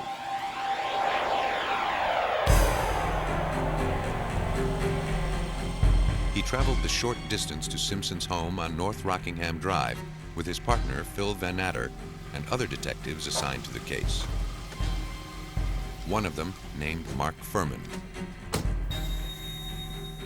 It was the first time Lang and Van Natter had worked with Furman. Simpson, this is the police. Mr. Simpson, this is the police. Will you please open the gate? They approached the front gate of Simpson's home. Though they could see lights on in the house, no one responded to the buzzer. According to the testimony of Mark Furman at trial, he then noticed a white Ford Bronco outside the gate. It was parked at an odd angle. Through the window, he saw a small black bag bearing the label Orenthal Productions. Furman concluded the car belonged to O.J. Simpson. He then called Tom Lang over to show him something else he had found. Near the door handle on the driver's side, there appeared to be a spot of blood.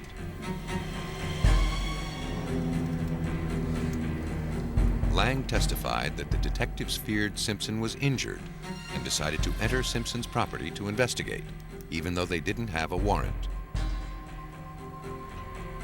Furman climbed over the 5-foot wall and let the other detectives in.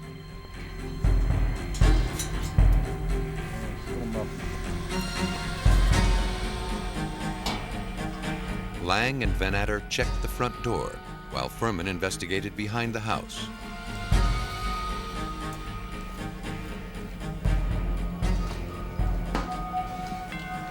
It it didn't appear as if anyone was home.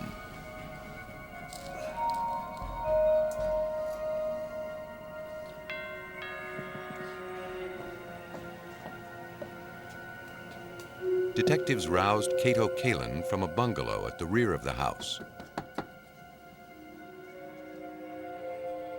Kalin, a guest of Simpson's, wasn't certain of Simpson's whereabouts, but told the detectives he'd heard several loud thumps behind his room earlier that evening. Police later learned that Simpson had left hours earlier for Chicago.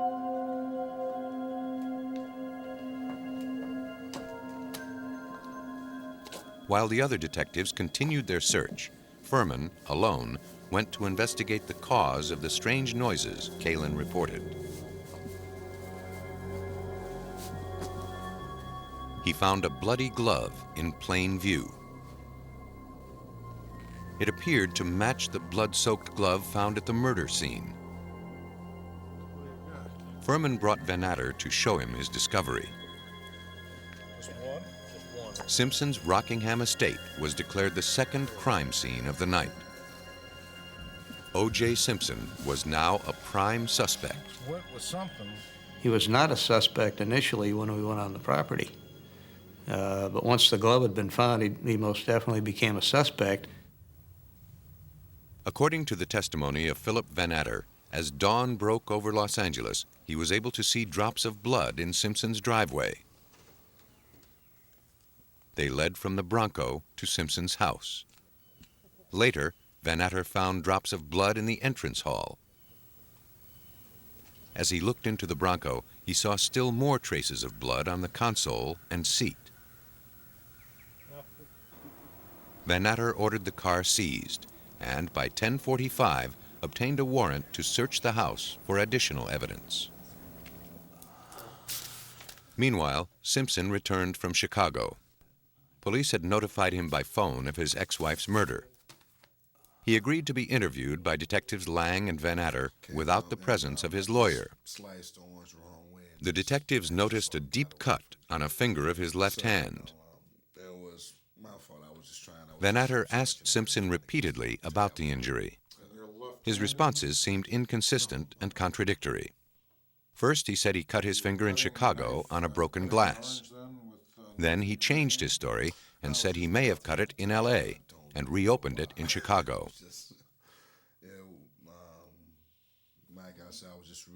To Lang and Van Natter, Simpson's explanation seemed evasive. You're left-handed, Mr. Simpson? They began to investigate his whereabouts on the night of the murders. So you were cutting the knife, cutting the orange then with a knife in your right hand? Police located the limousine driver who took Simpson to Los Angeles International Airport for his flight to Chicago. He had arrived at Simpson's estate ahead of schedule at 10:25 p.m. Mr. Simpson? He testified he didn't see the Bronco and received no answer when he pressed the buzzer at the gate. He then drove around the block and returned shortly before 11 p.m. The driver said at that time he noticed the Bronco parked on the street and saw an African-American male walking hurriedly up the driveway into the house.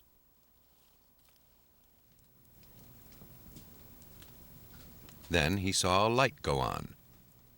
O.J. Simpson told him over the intercom that he'd overslept and would be down in a moment. Police believed the murders took place around 10:30. The prosecution felt Simpson's alibi couldn't hold up. They now had to find a motive. To build their case, police interviewed friends and family members of Nicole Brown. They suggested the killing was the final act of a vengeful and abusive husband. Nicole, battered and bruised, had called the police in 1989, charging that Simpson had beaten her. 911 emergency. Can you get someone over here now to 325 Gretna Green? He's back. Please. Okay, what does he look like? He's O.J. Simpson. I think you know his record. Could you just send somebody over here? Okay, what is he doing there? He just drove up again. He just drove me over. Okay, wait a minute, what kind of car is he in? He's in a white Bronco, but first of all, he broke the back door down to get in. Okay, wait a minute, what's your your name? Nicole Simpson. Okay. For his actions, a court ordered Simpson to perform community service. More recently, friends said he'd been stalking Nicole, threatening her and pressuring her to renew their marriage. Nicole had also become concerned about a missing set of keys to her condominium. They would resurface after his arrest. Days before she was murdered, she told her mother that they were missing, and she had thought Simpson had stolen them. And we find them on his person. Based on the evidence they had collected, the LAPD filed formal charges against Orenthal James Simpson for the double murders. He was scheduled to deliver himself into custody at 11 a.m. on June 17, 1994. When he didn't arrive at police headquarters, the LAPD went to arrest him, only to find he had fled.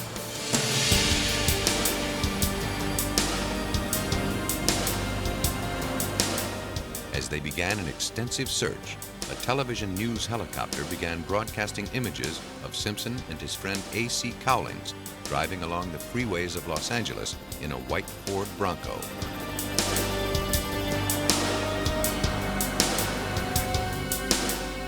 After driving back to his Rockingham mansion, Simpson surrendered to police. The circumstantial and forensic evidence appeared to confirm Simpson's guilt. The prosecution felt it now had a case that could be proven beyond a reasonable doubt. Instead, the case would raise a cloud of doubt about forensic science itself. A week into the investigation of the murders of Nicole Brown Simpson and Ronald Goldman, the LAPD turned its case over to the district attorney's office. Prosecutors, along with the LAPD's Tom Lang and Phil Van Atter, were increasingly confident their case would hold up in court. Phil and I talk about our last 10 murders combined don't have this evidence. So unquestionably, there's more evidence than that I challenge any prosecutor to tell me they've seen more, unless you've had it in, in Yankee Stadium in front of 80,000 people. I've never seen more evidence or even heard of more evidence in a criminal case than this. The prosecution accumulated what it felt to be a mountain of evidence. The 2 blood-stained gloves, blood found at the scene, in Simpson's Bronco, and on his clothing, as well as hair found on the knit cap, consistent with that of an African-American male. This is very important evidence. Circumstantial, yes, but extremely important evidence. What's interesting on this case is every little thing like that ended up in the lap of O.J. Simpson. Nothing was exculpatory. Nothing said someone else was involved or a second person. Nothing says this guy didn't do it. The trial of O.J. Simpson for the murder of his ex-wife Nicole Brown and her friend Ronald Goldman began in January 1995 in the Los Angeles County Courthouse. Because California state courts allow TV cameras, an audience of millions followed the trial day after day. It was the most watched trial in history. For LAPD detective Tom Lang, this made testifying difficult. So I'm on the stand, and after all these days, and I've got a jury glaring at me, above them is this camera with 50-some-odd million people watching me live. Am I concentrating on that camera and all these millions of people that I know are watching me, or am I concentrating on the attorney and the questions being asked of me? That's the negative impact that much publicity can have on a case. And it did play a factor here. The prosecution would try to prove that O.J. Simpson acted alone, killing Brown and Goldman with brutal efficiency. Brown's blood was found on Goldman and vice versa. To the prosecution, this meant the same knife had been used to kill both victims. To better understand how the murders could have been committed, the prosecution sought the expertise of crime scene reconstructionist and former homicide detective Rod Englert. So I have to just look at the evidence, let the evidence do the talking, and then find support for that evidence to work out a logical sequence. That's what a reconstructionist does. 7 weeks after the murders, Englert first walked through the crime scene in an attempt to piece together the elements of his reconstruction. So the first thing that I did was to get a feel for the scene, the dimensions, the space, walk through Nicole's home, upstairs, downstairs, and looking, and you might find this interesting. You know what I was looking for? I don't know what I was looking for. I just know it when I see it. I know what's out of place because of that experience. Not that I'm cerebral or anything, but you just, you know, having seen these so many times, you just sort of, you recognize when something's not right. This reconstruction is based on Englert's written report as presented to the court. It speculates how the crime may have occurred and how long it might take, assuming the prosecution's theory that O.J. Simpson was the killer.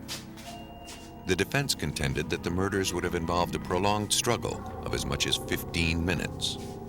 The prosecution, however, believed they took a total of 30 seconds. The evidence suggests that when Nicole came out of her door, and we're going in slow motion, that she was approached by O.J. Simpson, who hit her on the head numerous times, and then she has 3 stab wounds to the left side of her neck that went very, very deep, and she goes down causing abrasions to her elbow, to her face, from hitting the concrete. Then after she is down on the ground, then Ron Goldman walks up, and when he walks up, an altercation is between the two of them. The glove comes off because O.J. had his left arm around. The glove drops in the scene, and he incapacitates Ron Goldman and then goes back to Nicole and then picks up her hair, cuts her throat from left to right, all the way back to her spine, lowers her head down, and then with the evidence that is on the knife, goes back to and then cuts the throat of Ron Goldman, and then he's bleeding on the bars, and then lays him over on his left side through that process. And this is a position that Goldman was in somewhat. Then he goes back to Nicole, steps on her back. There's a foot impression in this area on her back, and then leaves the scene. Englert also came up with a theory about how the killer's glove had been left at the crime scene and how O.J. Simpson cut his hand. That consistent with the glove being removed, this is how this occurrence happened, that during the struggle the glove came off and dropped to the ground. And notice that the knife blade at this point, and stick your finger out, would be parallel to where O.J. Simpson's hand would be, and that could come across and cut this incision that was on his finger. Everything is parallel. There's nothing cross-section to it, and this is consistent with the evidence of a struggle, which can happen. Prosecutors felt that by cutting his own finger, Simpson had inadvertently left a trail of blood that by itself was highly incriminating. That, plus his motive and lack of an alibi, was quite possibly enough to obtain a conviction. But prosecutors still had mostly circumstantial evidence against him. They would attempt to ice the case through DNA collected from the bloodstains. DNA analysis over the last 2 decades had begun to revolutionize criminal investigations.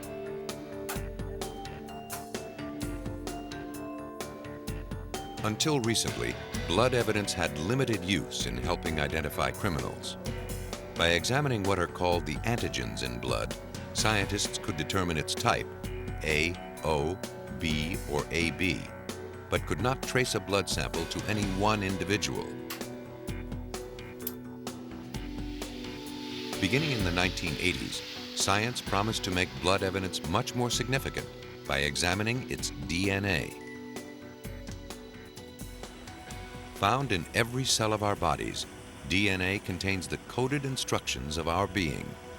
The color of our eyes, our height and hair color, the size of our brain, and so on. Since no 2 humans are alike, except identical twins, it follows that no 2 people have the same set of DNA instructions. By breaking the code, scientists have been able to identify the patterns or markers that distinguish one person's DNA from another's. Two tests are used to isolate and identify human DNA. One, called polymerase chain reaction, or PCR, requires a small sample of blood cells, which are then replicated to produce a larger sample. For the other test, called restriction fragment length polymorphism, or RFLP, researchers must start with a much larger sample of cells. Most of the testing in the Simpson case used the simpler PCR test. Though most courts have accepted DNA evidence, there remains some controversy about its reliability and methods. Like critics of fingerprint science 100 years ago, some question whether we have truly broken the code. In addition to that, DNA science is difficult to explain and, for many jurors, hard to understand. The results of DNA analysis in the Simpson case were stunning. A prosecution expert testified that the drops of blood leading away from the murder scene were probably O.J. Simpson's. The odds the blood came from someone else were calculated at 1 in 170 million. Blood found on the back gate at the murder scene was also identified as Simpson's.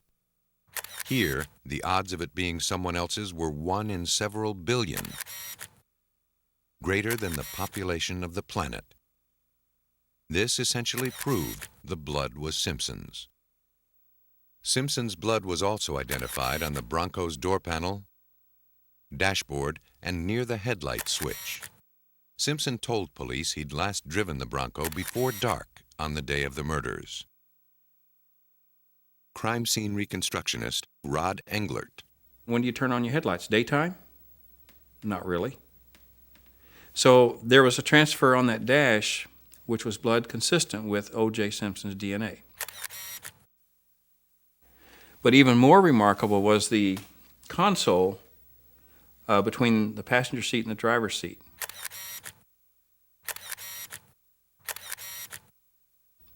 And it had numerous transfer patterns. One was a hand pattern on the back far side of the console, on the console between the passenger seat and the console, which you can see distinctive finger marks, a transfer. And then there's another swipe. These transfers belong to, and it was blood consistent with, the DNA of Ron Goldman and Nicole Simpson. But for the defense, forensic blood spatter expert Herbert McDonnell testified that he was leery of the blood found in the Bronco because it was so minute. I don't see how anyone could have been in a struggle with Ron Goldman, or for that matter Nicole Brown, where the blood was all over the area and not got much more blood on them than was reportedly on Mr. Simpson or in his Bronco. The Bronco, in my estimation, had less than 1 drop total in that whole vehicle.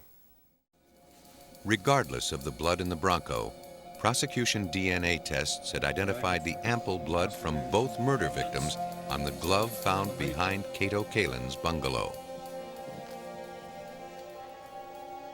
The forensic evidence gathered by the police and prosecution pointed a bloody finger at O.J. Simpson. The defense would point its finger at the police. The defense in the Simpson case would focus its attack on a chain of events beginning in the wee hours of June 13, 1994. Defense attorney Barry Scheck contended that what happened, and what didn't happen, in the 24 hours following the murders was enough to cast doubt on the prosecution's case.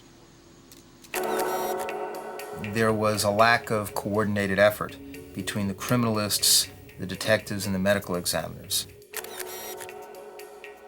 And you want to make sure that you keep everybody out of that crime scene until you have looked at it carefully, looking for the unexpected, making sure that you have seen absolutely everything before you allow all kinds of brass and supervisors to walk in and out, walk in and out, walk in and out, and begin to destroy the scene. The defense set out to prove that evidence gathering went from bad to worse. Well, the significance of the Simpson case lies in the way that crime scene was handled and its implications for the lab work.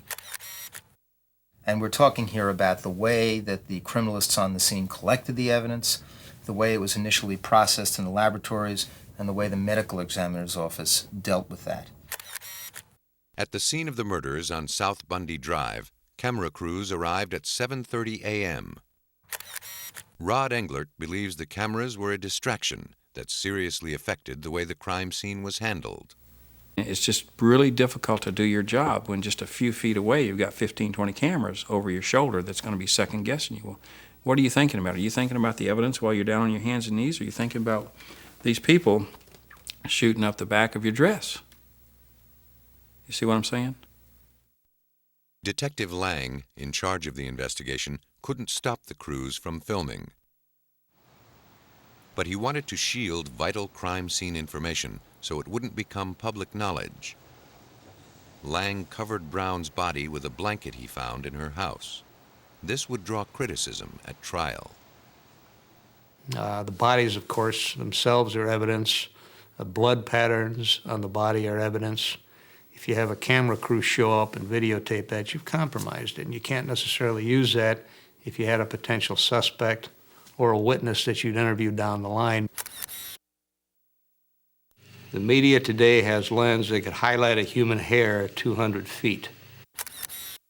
You know, we're just honing in on the crime scene, on the one victim, Nicole Brown, in all of the evidence, compromising that evidence. That's one reason that body was covered. They took a blanket and they put it over the bodies and they brought hairs and fibers all across that scene, when obviously some of the key pieces of evidence in the case might come down to hairs and fibers. Where did they come from? Only one of the bodies had been covered, and Lang felt his reason was valid. Did we contaminate it? There's always that possibility, but in this case it was exactly the right thing to do because there was no contamination. There were no foreign hairs, fibers, or debris found on Nicole Brown or her clothing. It was a tightly knit, clean hospital blanket that was used. The cameras, meanwhile, became a useful tool for the defense. We were able to get some of the videotape of the cameras looking in as the officers were processing the crime scene, and able to demonstrate that they weren't changing their gloves, that they were commingling some of the evidence, that people were walking in and out of the crime scene at times when they probably shouldn't have been. The defense began a theme it would stress throughout the trial, that the blood evidence in the case had been contaminated. When blood is shed, bacteria immediately begins to break it down, along with its DNA. The defense suggested improper handling of the blood swatches had allowed the blood to deteriorate too far to permit accurate test results. Chief criminalist Dennis Fung had relied primarily on swabbing the blood at the murder scene and transferring it to cotton swatches. The swatches were supposed to be dried, then wrapped in cloth bindles for transfer to the lab. But several of the bindles were blood-stained, proving the swatches were wet when placed inside. That could encourage bacterial contamination.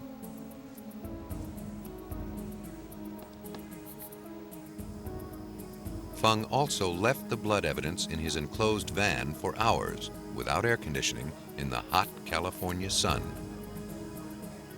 And the last thing in the world one should do is put it into a plastic bag and stick it onto a truck, a crime scene truck, and let it bake for 7 hours, because you're going to degrade the DNA there. That's a terrible mistake from the point of view of a criminalist, isn't it?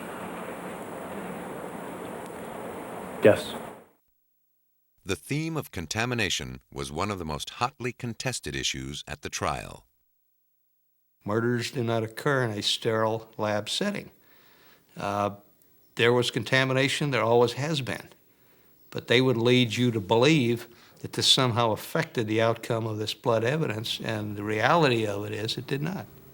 The fact of the matter is, if you're looking strictly at the DNA in this case, you could have collected all of those blood samples and placed them out on Bundy Drive for a month and let the traffic run up and down over them and then collect them.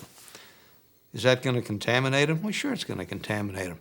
Is that going to change the DNA properties? Is that going to make O.J. Simpson's DNA appear there? No. It's there or it's not there. It's as simple as that. But Scheck raised another argument, that criminalists at the scene may have commingled some of the blood samples so that no one could say whose blood was whose.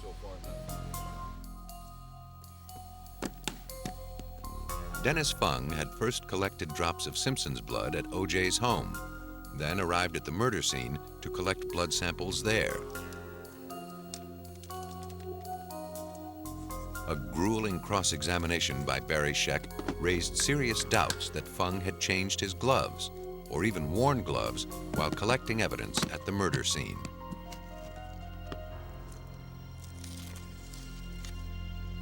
And there were some moments during the trial where I guess the moment that everybody remembers most is that Mr. Fung was picking up that envelope from the scene, and he was claiming that he, of course, did that with his gloves on. All of a sudden, in the courtroom, in a way we'd never even done it before because we had a better video machine in the courtroom, and you could see very, very clearly Dennis Fung grabbing the envelope and touching it without his glove on. The defense went a step further. It argued that besides the inept collection procedures, more errors were committed when the samples were analyzed. It contended that the handling of the samples in the laboratory was so sloppy that the test results could not be relied upon. This is a lab that was operating without a protocol, without procedures that people were trained in. Nobody ever taught them how to do it right. That was apparent. As the defense steadily chipped away at the prosecution's case, another theory began to take shape. Somebody played with this evidence. A police conspiracy to frame O.J. Simpson. The mountain of forensic evidence in the Simpson case was turning to rubble.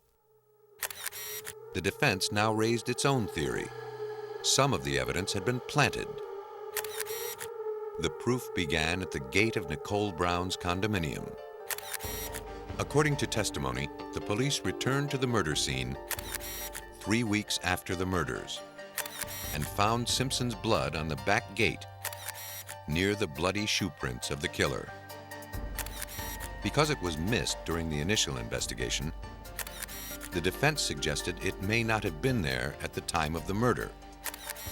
Detective Tom Lang acknowledges the blood on the gate should have been collected earlier.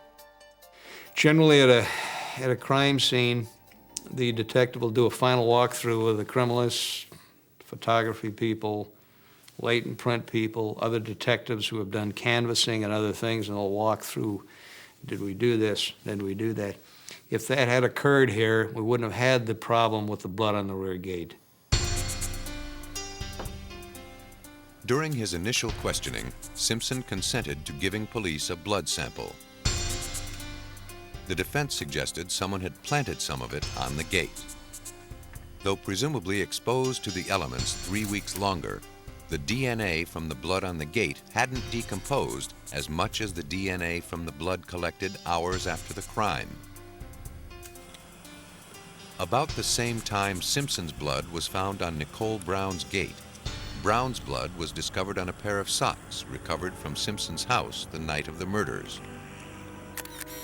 Its significance wasn't missed by the prosecution or the defense. The prosecution's crime scene reconstructionist, Rod Englert, believes the drops of blood were spattered on the socks as Simpson stepped in his ex-wife's blood. And on the socks we have a projected blood pattern of blood that had to be airborne. When it landed on these socks, creating numerous spots around the ankle and the front of one of them, and numerous match head size spots on the other. Now, I don't know which one was right or left, but those spots stopped at where the shoe would be on if it was a regular street size shoe. Those spots stopped at a certain level on both of them where pant legs would be. And so when that was analyzed, I remember Tom Lang calling that evening, very excited, and said, "We were right. It was Nicole's blood." To test his theory on how the blood would have been spattered on Simpson, Englert staged a reenactment. To recreate the struggle, he used police officers dressed in white so the blood would show up better. The white set matched the exact dimensions of the murder scene. The violent struggle between the killer and the second victim, Ronald Goldman, took place in close proximity to the deepening pool of blood from Nicole. Englert matched the amount of blood from the crime scene exactly and found that it would have been difficult to avoid spattering, as the test amply demonstrated. Forensics experts Herbert McDonnell and Henry Lee conducted their own examination of one of the socks found in Simpson's bedroom.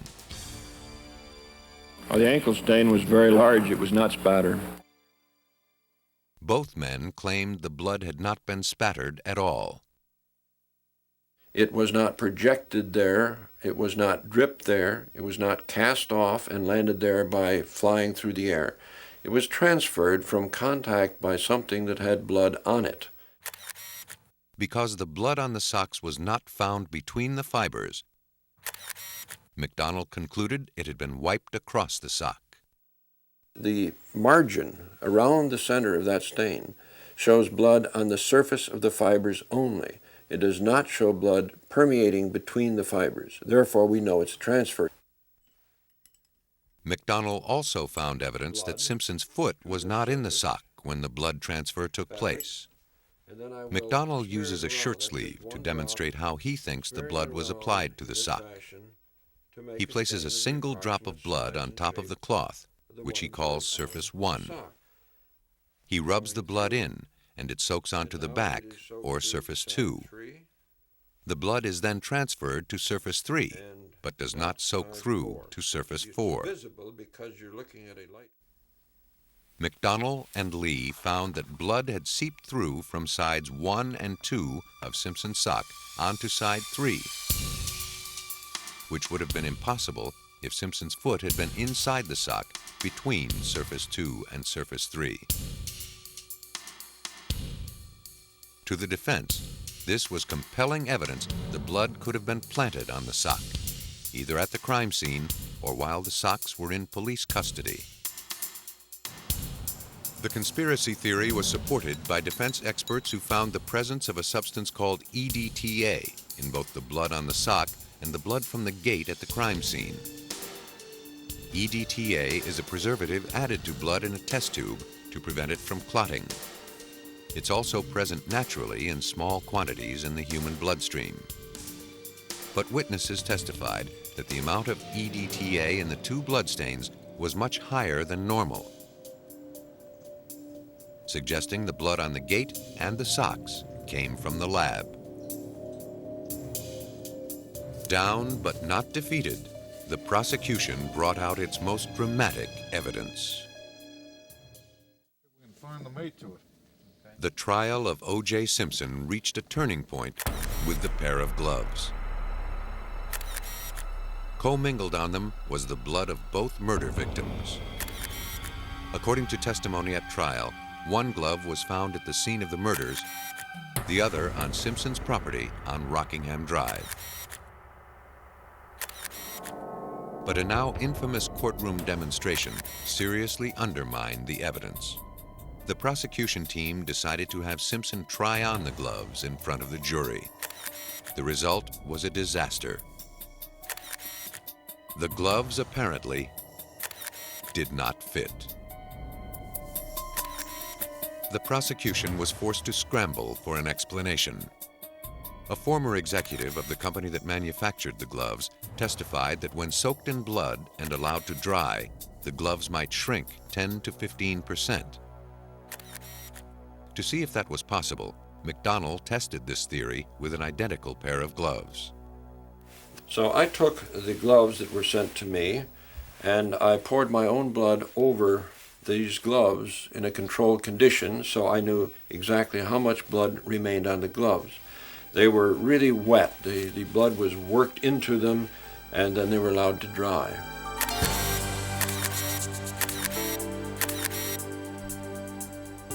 Prior to the experiment, McDonnell photocopied the glove to document its size. After the bloody glove dried, he again photocopied it for comparison. It had shrunk less than 1%. Next, he wanted to find out how small the glove would become if it really did shrink as much as the manufacturer claimed. He used the photocopier to reduce the glove to 10 and 15% of its original size. Then he compared the reductions to the original photocopy. The change was enormous. At 15%, the gloves would have shrunk over 1.5 inches. In McDonald's opinion, the change was too drastic.